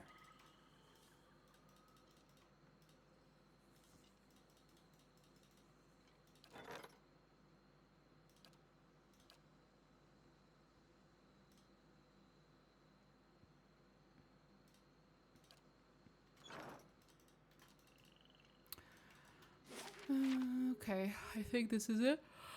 This is where they are. Yep, that's them. Estremor. Stillness. Easy now. No need to fight yet. An elven woman stands beside a stag, petting the great beast on its neck.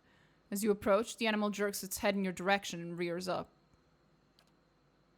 More foreigners, more unclean feet trembling on our lands, more blood to feed the trees. You should not be here, Estremor. If you are here in our lands, it is either to steal from us or to aid those who would. They're wooden mercenaries, looters. Can you hear their panicked whispers? Leave this place at once, or we will kill you when we finish with these Estremoran. I am a friend of Erglonfoth. Do you speak the truth, foreigner? If you are indeed a friend, you would respect our lands and not defile our sacred soil with your trespass.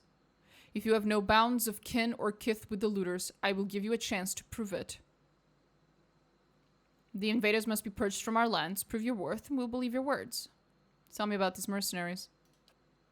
Raiders, looters, same as all the other Deerwooden thieves that pillage our lands. We tracked the Deerwoodens from their first step beyond the Great River and waited for them to err. They always do. We claimed half their pack in our first assault. The cowards that ran now huddled to the north. When the wind turns, you will smell their fear. If they surrender, will you let them live? Softness such as yours will not bring them to heal. Their greed knows no bounds. Their memory honors no history. What use have we of prisoners? What example do we set to others by letting them live? Why would we forgive them? Again. Because you soar where they crawl. The fangs deserve better foes than these wounded animals. Send them home with grave warnings for their kin. Blood was spilled, and life sprouts from a soaked ground. We will let the raiders return headless. Their leader must pay for the crimes. Only then may the rest go free. Go deliver my message before I see the folly in this decision. Do you wish the leader dead? We wish their leader to be an example to others. Sever his head, his freedom, his family. Whichever will best warn others not to trespass into our lands. There we go. We're gonna imprison him.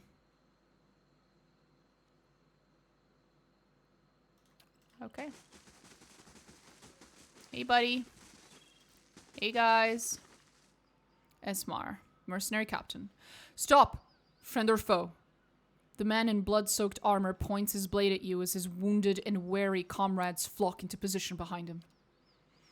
You're not Glenfathan? How do you know? What gave it away? Me standing here in my extremely pale appearance, clearly from the White That Ones. By Magran, friend or foe, I said. Friend.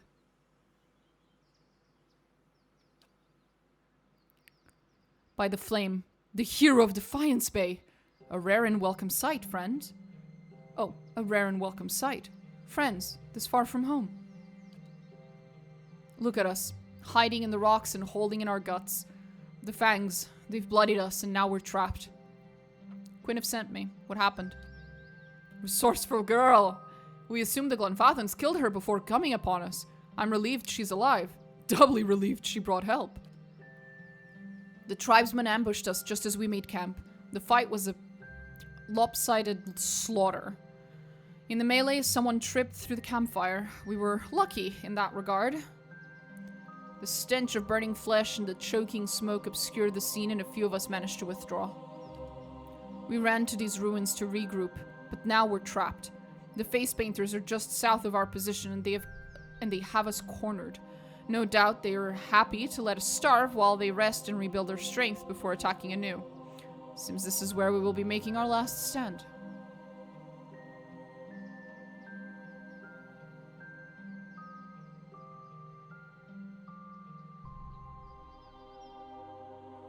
I guess at least you didn't lose your locket in the scuffle? Focusing on the positive. This is for my son.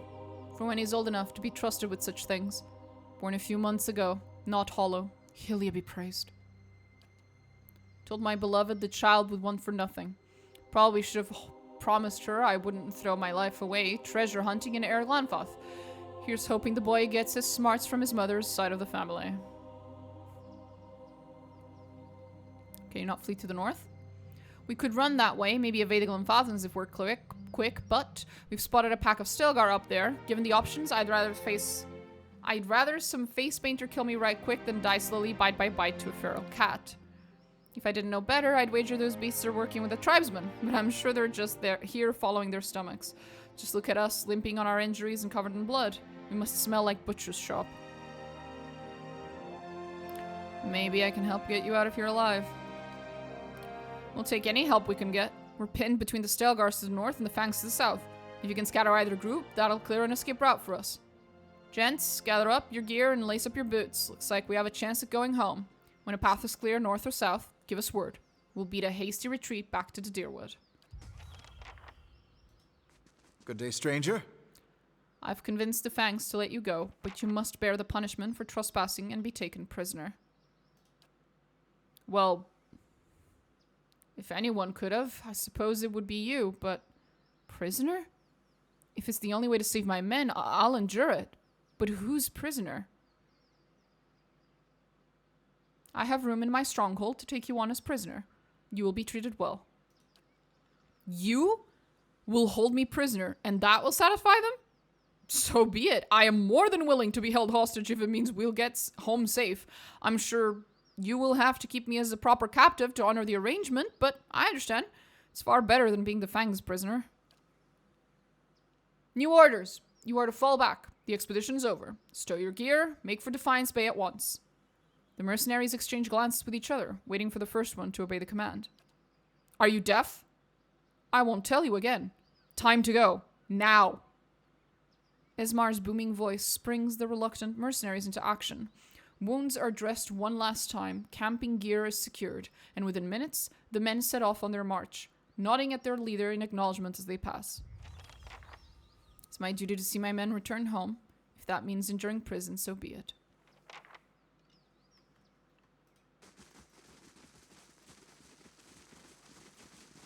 There we go. We got rid of the motherfucker. And with the motherfucker, I mean the fangs.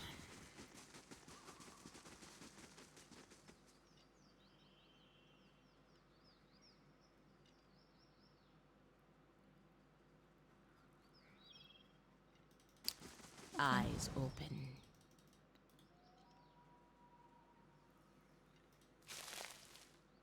Lurker.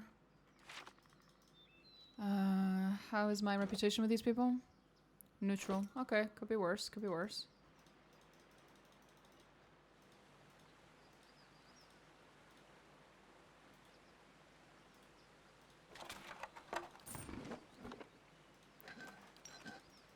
The irony that in the end, I still looted the within ruins. For fuck's sake. Keeping an eye out. No one can stop me from being an absolute menace.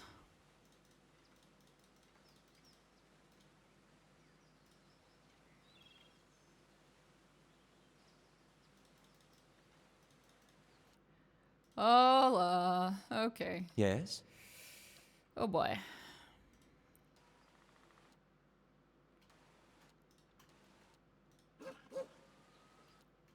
Aye? Right.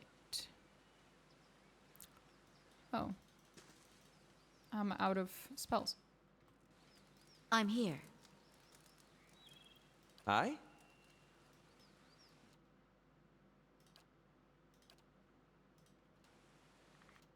I'm here. Ready, Watcher. Yes? Shit. Fuck.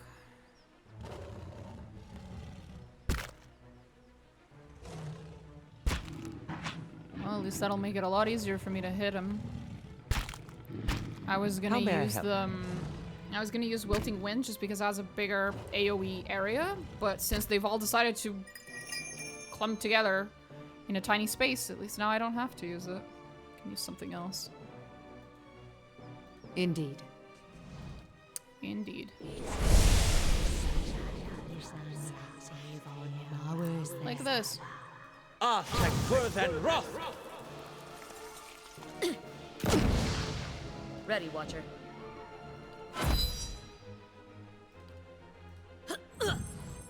After him, Itamok. Hey. Verathus! I'm ready. Indeed. Stunzenet, vi arches vox converano.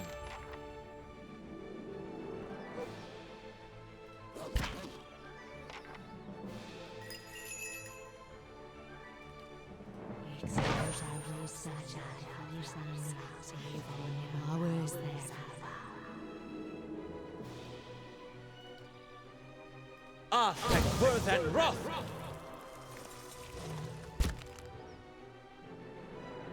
I wish you no harm. Hey. Leave it to me! There we go. Yes?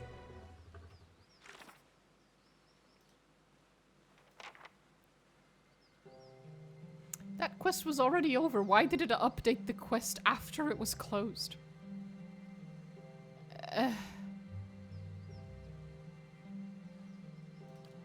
Oh, because it's not actually closed.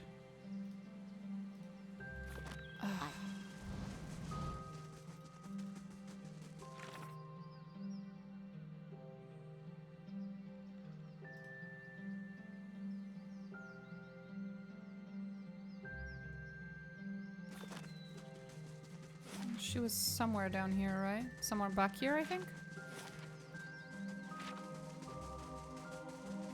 She might have moved forward, though.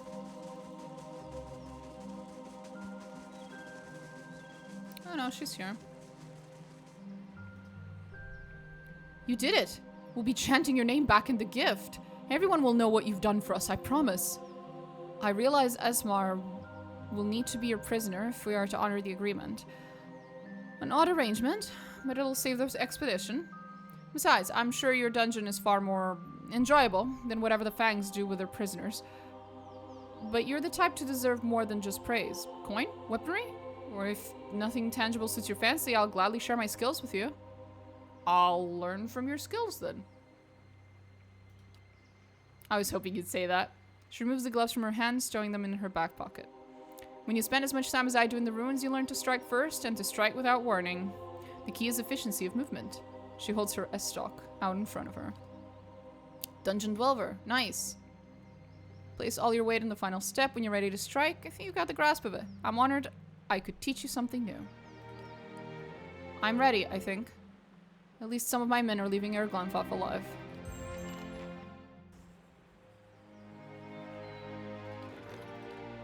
There. Now I have a prisoner. Eventually someone will show up to buy his way out of prisons, and I'll just sell him, so... I don't mean like a slaver, I mean usually it's a family member that pays bail, basically. Be cautious. So I'll just... Be constant. Accept it when it comes, and then he'll be reunited with his family, and everything will be fine.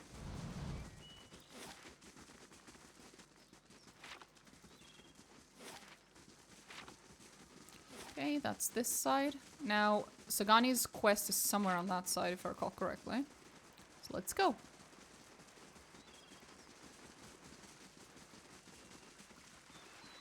Look at those little boars. You're so cute. You're so cute. Cute little boars.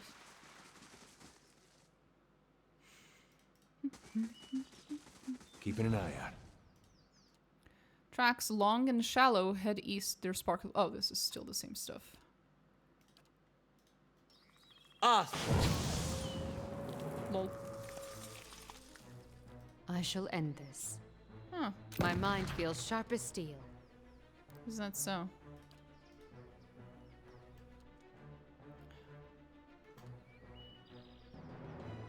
You okay, buddy? Huh? Just fucking fuck him up. Olaf, are you okay, buddy? Are you having a bit of a moment, honey? La Faru, be on seek! Charge! Hey. You're not getting through me. I'm ready. Permet kong swolias. I'm here. Be cautious. Be constant. I shall.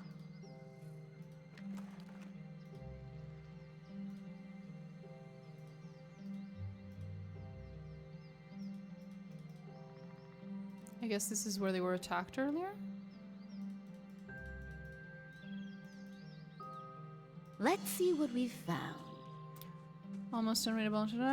Pay homage to Ilya.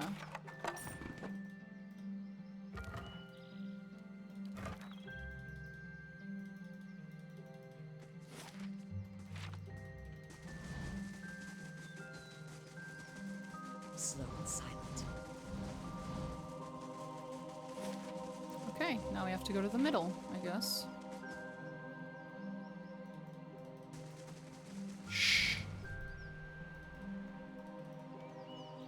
Oh, you little boar. I want to pick one of them up. Why can't I pick them up?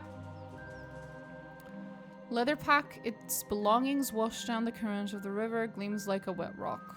Oh. Interesting.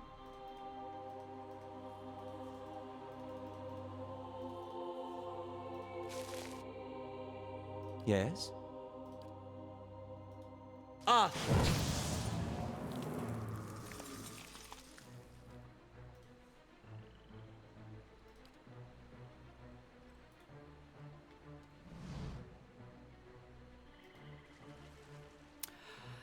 Oh, there's a lot more of them here than I thought initially. Fuck.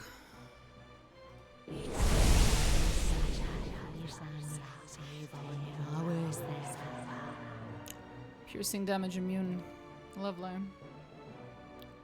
Not immune to ice, though. Good to know. Lavaru beyond seek!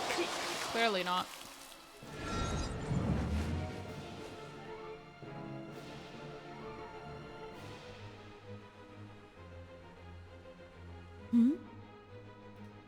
Attack! One down.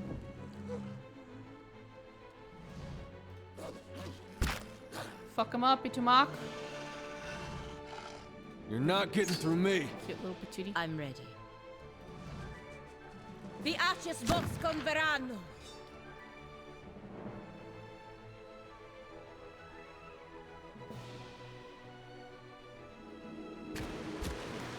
Ready, Watcher.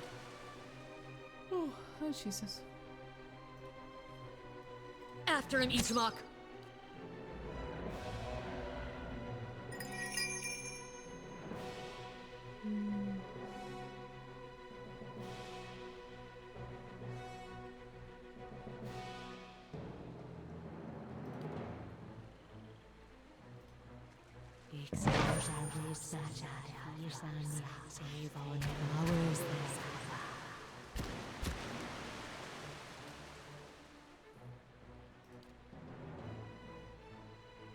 Lavaru beyond seek!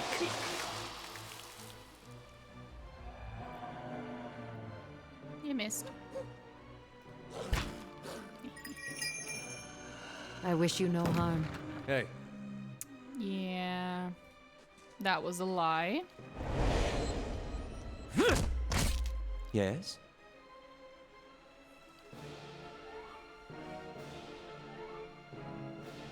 Lavaru beyond seek!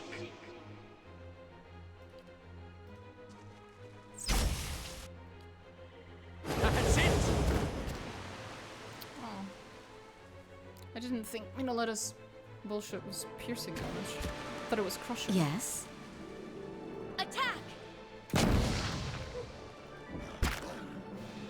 Nice. Aye?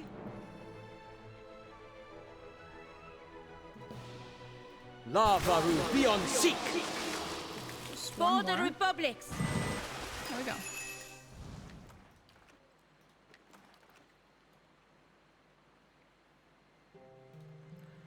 Boots. Flushed from upstream. Slowly. Satchel boots is am I gonna find a fucking naked dude up the stream? He's losing his clothes. He's losing his gear. Well, I tried to pet a Stelgar once. Similar outcome. why am I not surprised, Adair, that you tried to pet a fucking Stelgar? Beneath the raging waterfall, the corpse of an elven Glanfathan hunter lies shattered against the rocks. Broken bones protrude through its skin, but you also notice parallel cuts in the rotting flesh. The slashes trace almost every part of the body, as if it had been ravaged by a dozen blades. This man probably died before his fall from the cliffs above. You touch the dead elf's forehead, droplets of water glistening down its purple surface, and feel a sudden jolt from the hunter's lingering essence. The world around you fades away. You're walking among the brush, without making a sound. Moonlight catches sight of your arms, shining them pale. But you quickly dart again into the shadows of the giant trees of Northweld. Your blood brother is not so deft as you expected. Look at him, frail, unaware. He doesn't deserve to share the glory of this hunt. It's been countless seasons since a Stelgar like this one, twice the size of its lesser kin, has roamed the forests near Twin Elms. Arthwin fell for the trick. You almost feel pity for him, but you've convinced yourself that he'd only get in the way once the killing begins. He'll be safer by the river, expecting that we'll flank the Stelgar when it comes out to drink. But this kill will be only yours. Stelgar is larger than you imagined. It stands without fear atop the waterfall's ridge, its silhouette cutting a monstrous hole against the mantle of the night sky. A beast of legend, a true hunter. Your hand tightens around the shaft of your father's spear. The weight feels balanced, just right, as you prepare to throw. You put everything into it. The spear flies true and hits its mark. The Stelgar didn't even hear a sound. Its blood spills bright on the rocks, yet it stands unfazed. The beast pounces. Moonlight shines over its great fangs. Your hands draw your blades without a second thought as you lunge forward to meet this monster. It's fast. It's ripping your flesh apart. You stab at the darkness engulfing you, deep, again and again. But there is no slowing its embrace. Yeah, he tried to pet a Stelgar. You were right there. That's exactly what happened.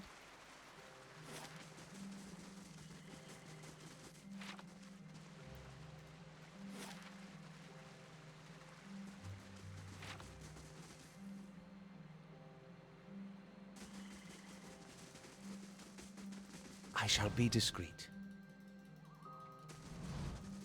Laying low. If secrets whisper here, I shall listen for them. Oh, look, a bear. A wee little bear. Aye? Ah!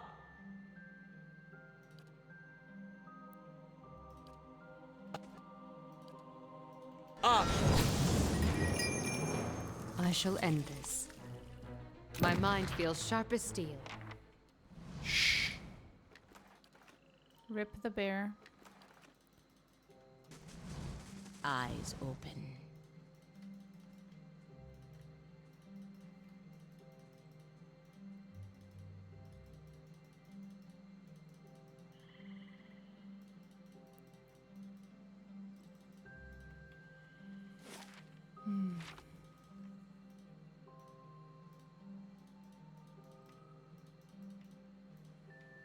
So is the Stilgar up here then? Where the dude fell from?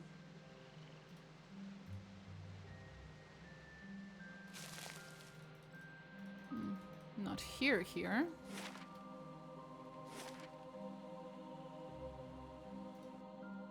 Not quite.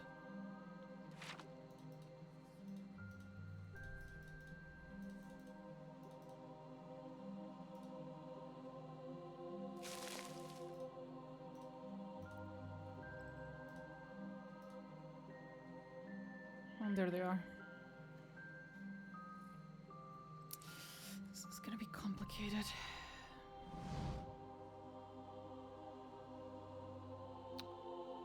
I'm pretty sure I always fucked up her quest. Well, I didn't fuck up her quest. Her quest's fine either way. It's just, it's not gonna end well for those motherfuckers over there.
The bows. Oh, meanwhile, the hunters turn and notice you. Their bows are drawn.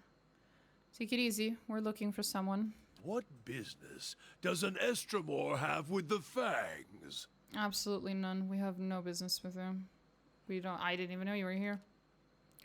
They step aside and turn to you, and as they do, you see something on the ground behind them. Lying amidst the ferns is a white stag. Dark blood mars its brilliant coat, and its sides tremble with quick, shallow breaths. You feel a presence in the beast, something ancient and familiar. Before you can speak, something thumps to the ground. You look down and see the Adra bear, its bright glow flickering. Auric's shadow. Baraf's wheel, is that? One of the hunters takes a step forward, and Sagani raises her bow, an arrow knocked. Any closer, and you'll bleed out next to him. I never thought I'd prepared myself to meet a stranger. To share the honor and history of my village with someone who had no knowledge of us. Even someone who'd scorn our way of life. If you're going to do this, you gotta hurry. I was going to tell him about the years of abundance in Masuk.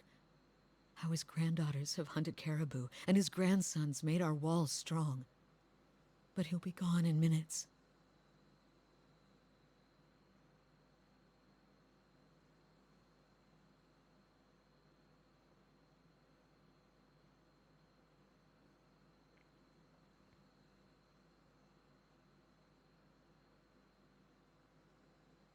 Trust your instincts. He should hear about his family. She tells Persak of the family his own children have raised, of his sons and daughters who have been respected elders in their own right. She describes the hunts his granddaughters have led, the homes his grandsons have built, and the dozens great-grandchildren between the lot of them. The stag takes a final shuddering breath and falls still. If you've finished your chanting, we need to get to work before the meat spoils. Have you no respect? A great soul inhabited this body. And it's gone now. What's left is our kill.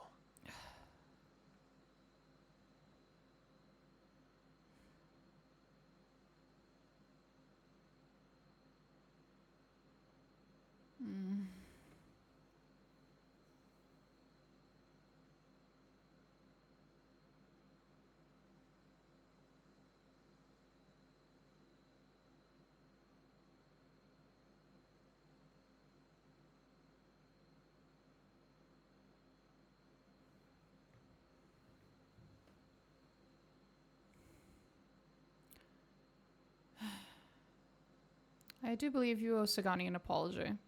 You can't be these like people who give so much of a fuck about their traditions and bitch and moan all the time about how Deerwoodens shit all over their traditions, and then you watch someone else's fucking traditions play out in front of you in a way that's like very ritualistic and clearly matters to her, and it's not that dissimilar from a lot of the rituals that they do, so they should understand, and then be incredibly dismissive about it. Like, no. Fuck off.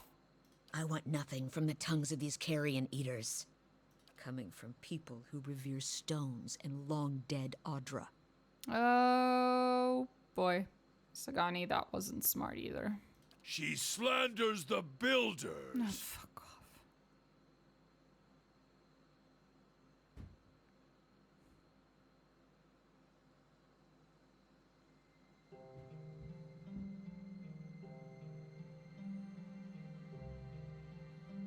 You've performed your ritual, Sagani. Let them have theirs. And insult my people? My family? No. You Estromoran are full of useless talk. Your thoughts must flow deeply indeed. Oh well. I am never, ever recovering my fucking reputation with the fangs. Oh well. She got a cute fox, so I'm on her side. Yep, that tracks. That tracks. Aye?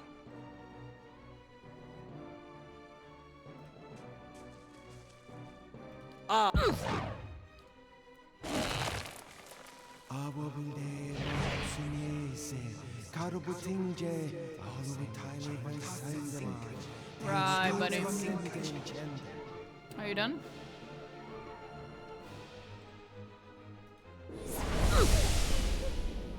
Hey. Nice. Leave it to me! I'm ready. Permet Kong Swolias. Ready, Watcher. Got an arrow. I'm here. Go eat mine. Goodbye. I'm here. If secrets whisper Very here, good boy. I shall listen for them. Extremely good boy.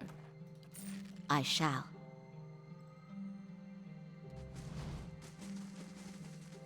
I'm here. A deer in the middle of Air Glonfoth. To think I spent so long searching for that poor beast.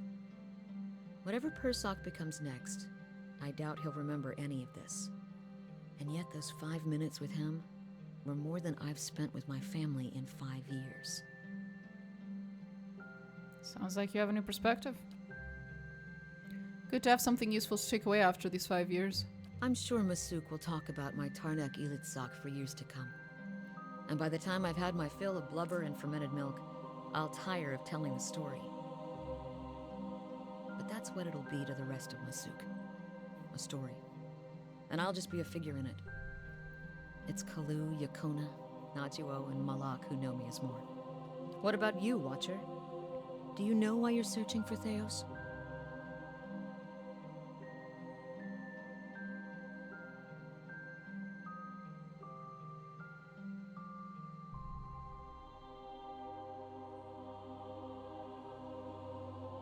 Closure.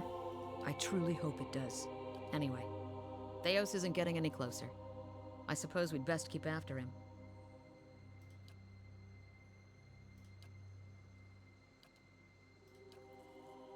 There we go. I shall. And we're done with her. Yay! Finally. Slowly now. So I can leave her behind after this, and then we can have...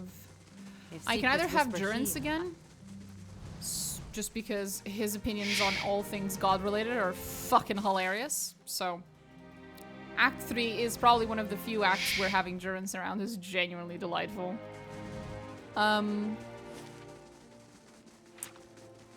Alternatively, I could grab Kana, because I do really like Kana. It's just... I shall be discreet.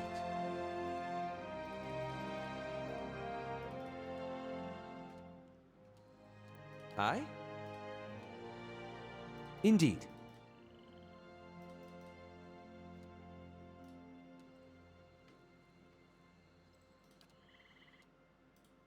What the fuck is detecting them? Oh, it's just the deer. Whatever.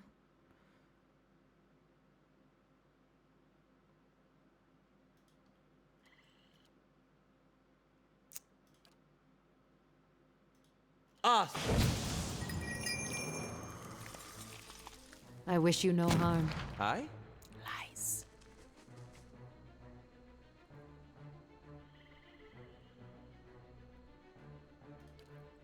Lavaru beyond seek! It's been a while since I did one of those. They're always fun.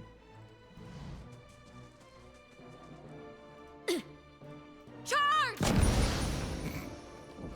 Holy shit. Oh, that never gets old. Okay, that's a lot. I'm ready. I'm here. After him, Ishmak.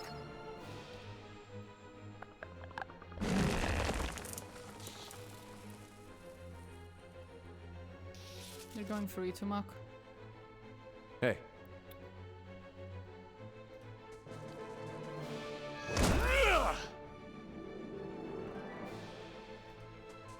You're not getting through me. Stunzenet Boston der Medgong Swolias. These ones are in for a walloping! Ah, I fucked up. I thought it was my character's turn, not Hey. Aloth.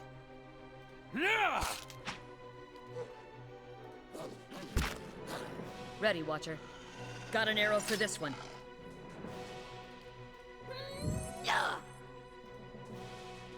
I wish you no harm. Aye? Lavaru beyond seek! Zap. And you're dead. For the Republics! There we go. Hey. My thoughts will be as silent as my feet.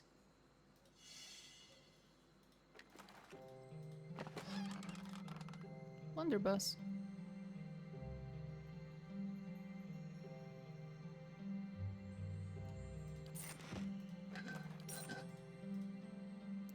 Clouds above the cliff of Northwild reflect on the iridescent surface of this pillar of Adro. Falcon's eyes. Cool.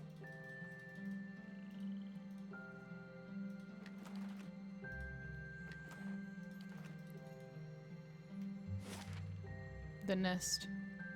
Oh, this is how I get to Hylia's. Whew. Do we feel like fighting one of the hardest fights of the game? The Well, better part of valor. it should actually be a little easier than normal.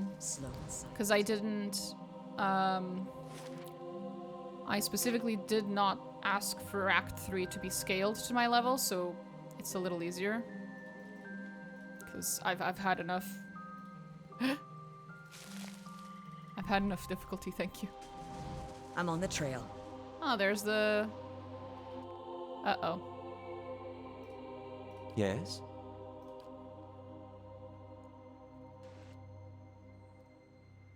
Ah!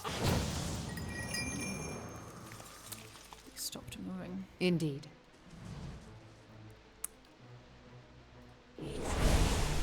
One down. Lavaru, be on seek!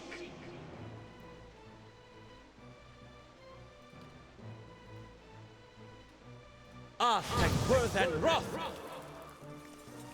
I don't need another frost dragon with commitment issues with his soulbound. No, I really don't. It was good the first time around, but I think I'm done, thank you.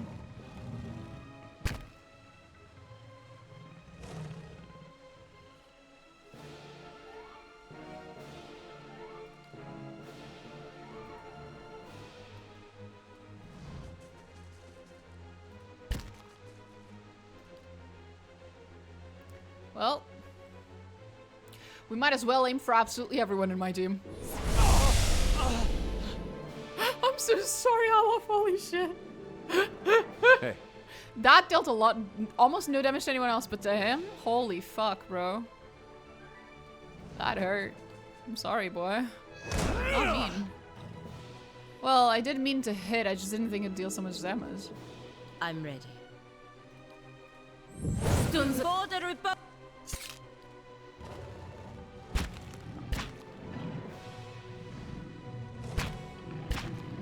Ready, Watcher.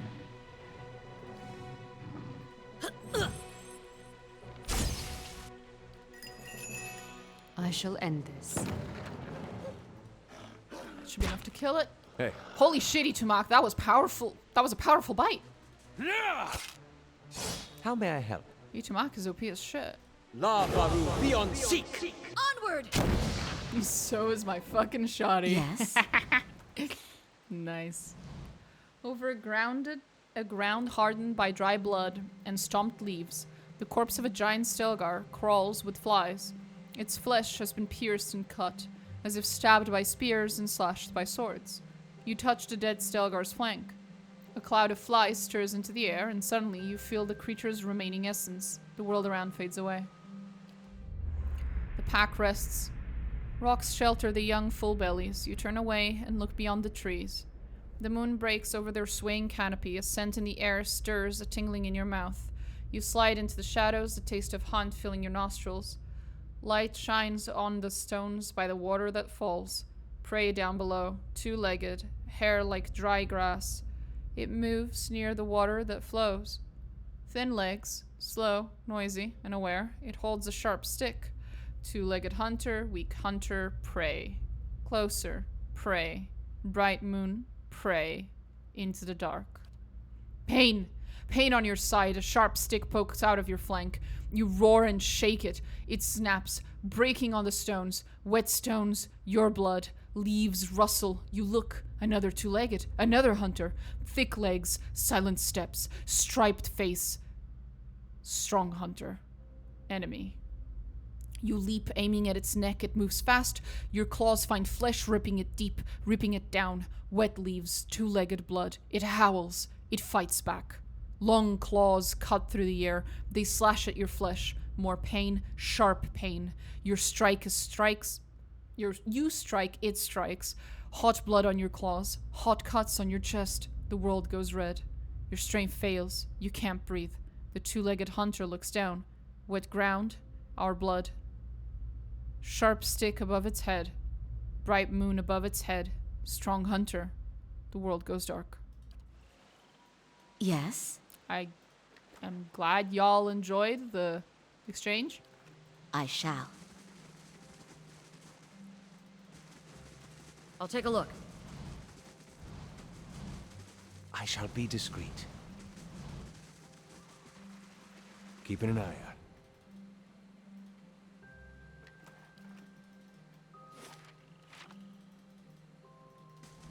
They shall see nothing while I see much.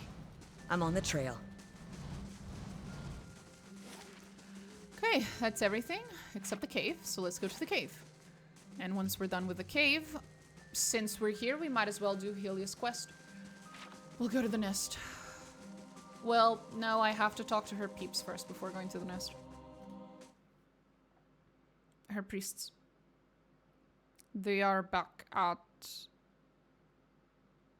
in the city.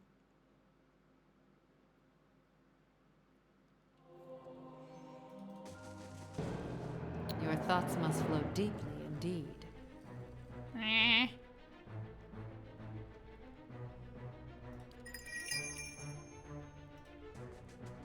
I'm here.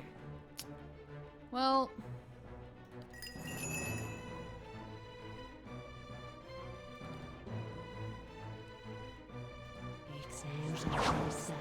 Almost.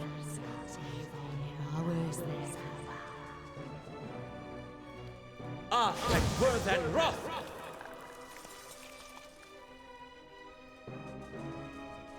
Charge!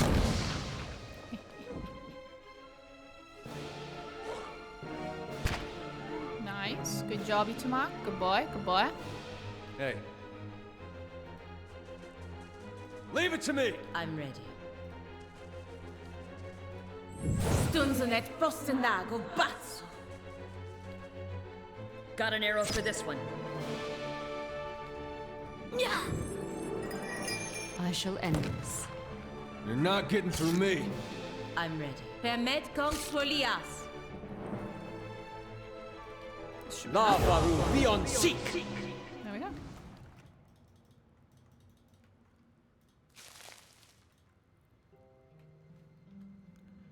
What's up here? It better not be a fucking dragon. Oh no, it's just more of these. Oh, someone did. Odd. Yes? Ah! I wish you no harm. Shed no blood. Yes? Ah, and were then wrath!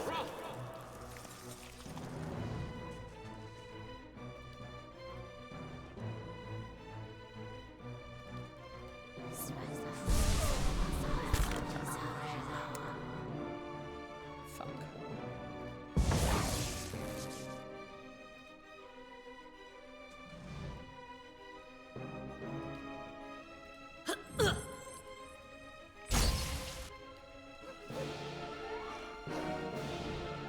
Hey. Leave it to me! I'm ready. Stunzen vi arches vox converano.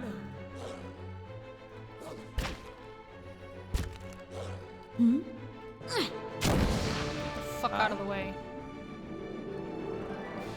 Lavaru beyond seek!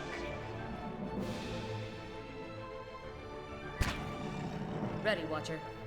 My bow's ready. Yes?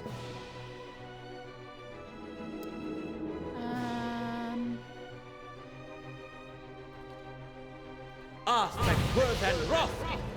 Vi arches vox converano. Shed no blood. There we Ready, go. Watcher. Finally. My thoughts will be as silent as my feet. Thank you. I'm ready. Glenfathan stalking boots. Potion of major recovery. I understand. Yes? Are you the one who was walking about with I'll take the a other look. guy? And you survived or something? Like, I'll see what I can find. what happened?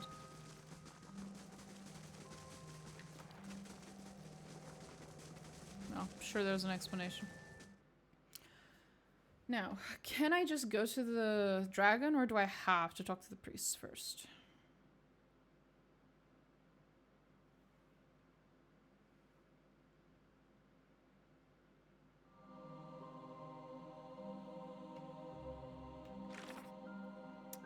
The nest.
Okay.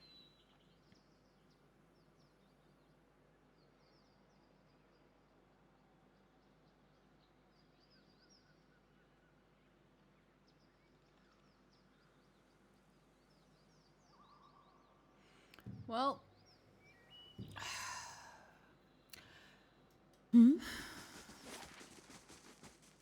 I'm inclined to let it stay because it's fucking hilarious. But.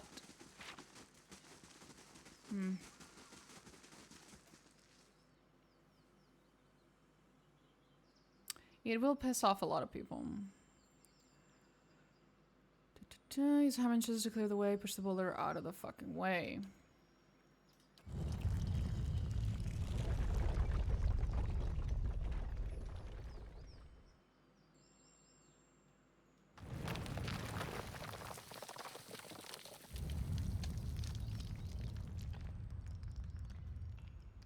It's just some rocks and the sound of the dragon coming for us. We'll have to talk to her. It is a her. And it has a wee little baby. Yes?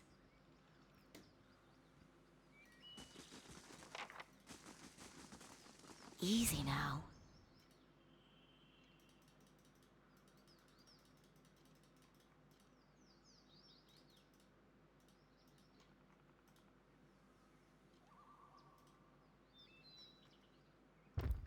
Hi, buddy. Right. What's the plan again? I love you, Adair. As you reach the summit of the mountain, a gust of wind stirs the air. You hear a noise like the snapping of sails, and the sky is briefly blotted out. A dragon lands before you, shaking the ground beneath your feet. It draws itself up to its full height and spreads its wings, barring your passage.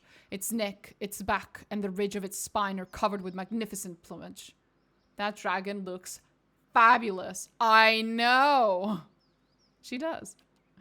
It hisses at you, and while the sound is unlike any language you've ever heard, the beast's meaning is utterly clear. Vermin invading my nest, threatening my hatchling. You shall feed my young. A small worm crouches in a corner of the temple behind the dragon. Aww. Be careful, Watcher. Her mind is on edge, not with hunger, but with fear. There's a little more dangerous than a mother defending her offspring.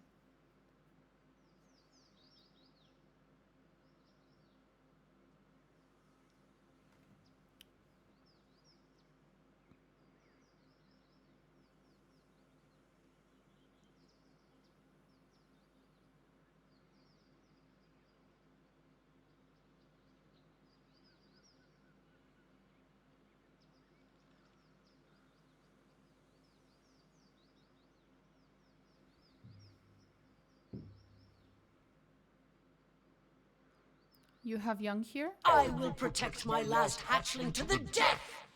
And that death will be yours, rodent. Hylia is the goddess of motherhood, actually. And of the sky and all winged creatures. Even my kind know of her.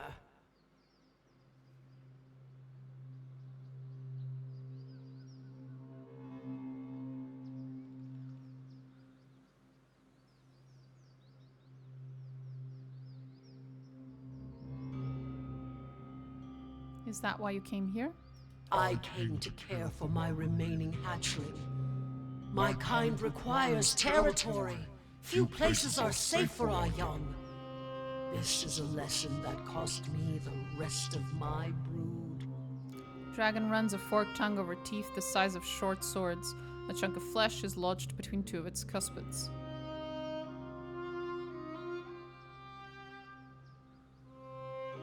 Then you should stay. Raising your offspring here would honor Hylia. So be it. Go then, and with my thanks. Truly, you are full of surprises and rare insights.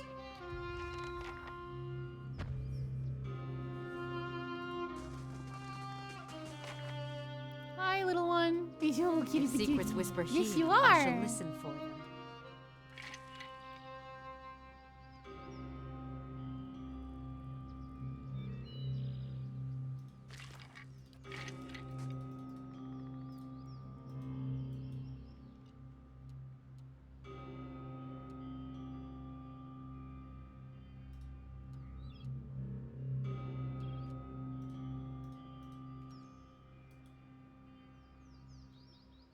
Who has the highest stealth among us? She does. Your thoughts must flow deeply indeed.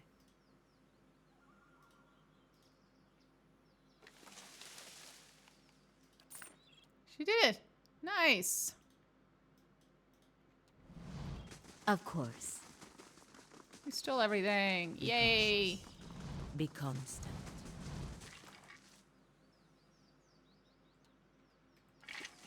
They shall see nothing while I see much. I'll take a look.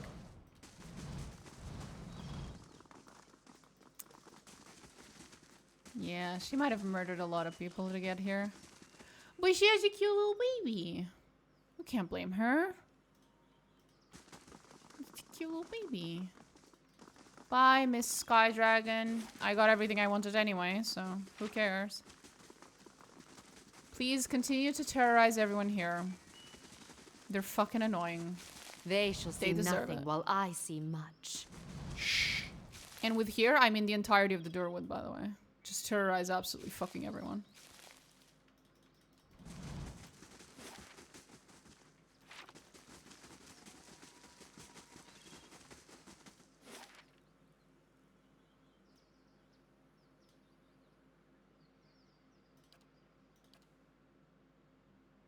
There we go. Nailed it.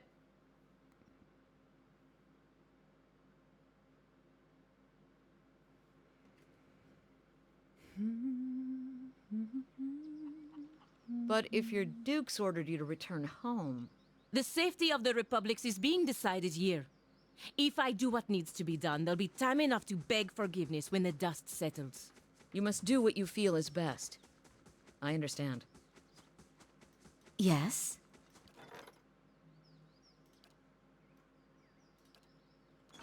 Hmm?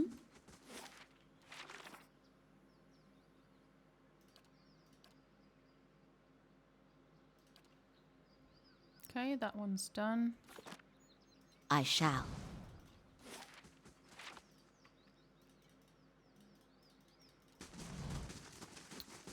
Stone is pitted with the marks of ancient thoughts chisels will be and as furred with silent as my moss. feet.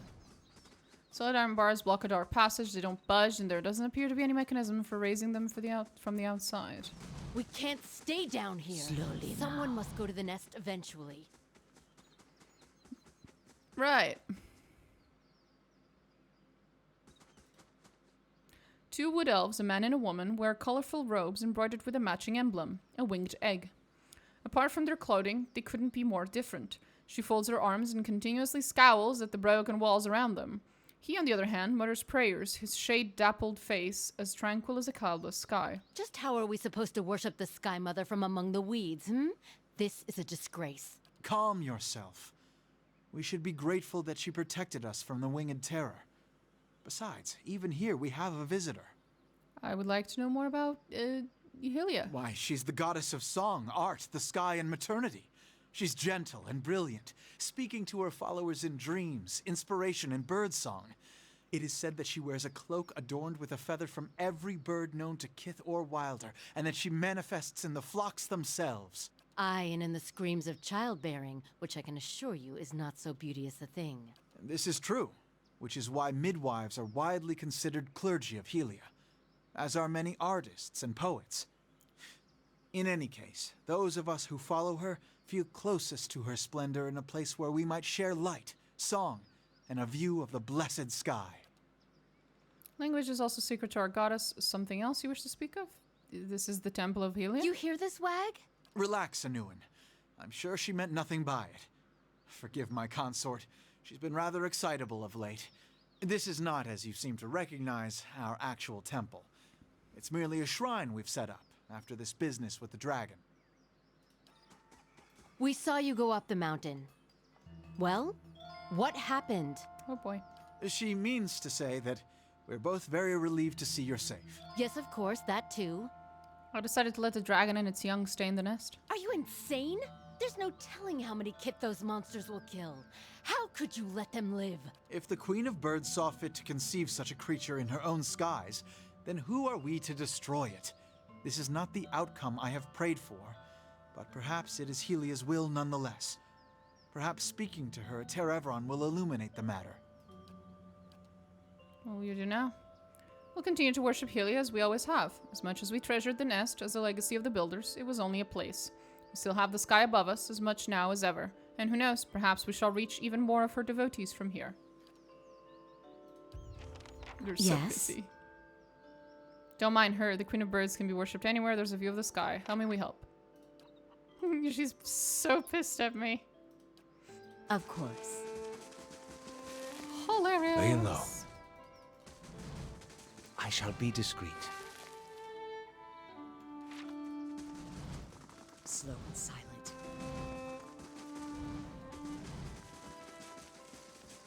Slowly now.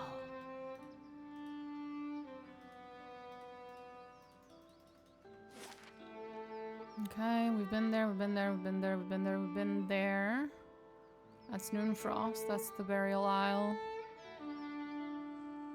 Well, it is actually quite late for me and I'm really, really exhausted. Tomorrow, though, we might be able to do an extra long stream. Because I don't have anything to do tomorrow morning. Which is pretty cool, because we are close enough to the end that if I do a couple of extra long streams during this weekend, I might be able to actually end the game. But we'll see. We'll see, we'll see.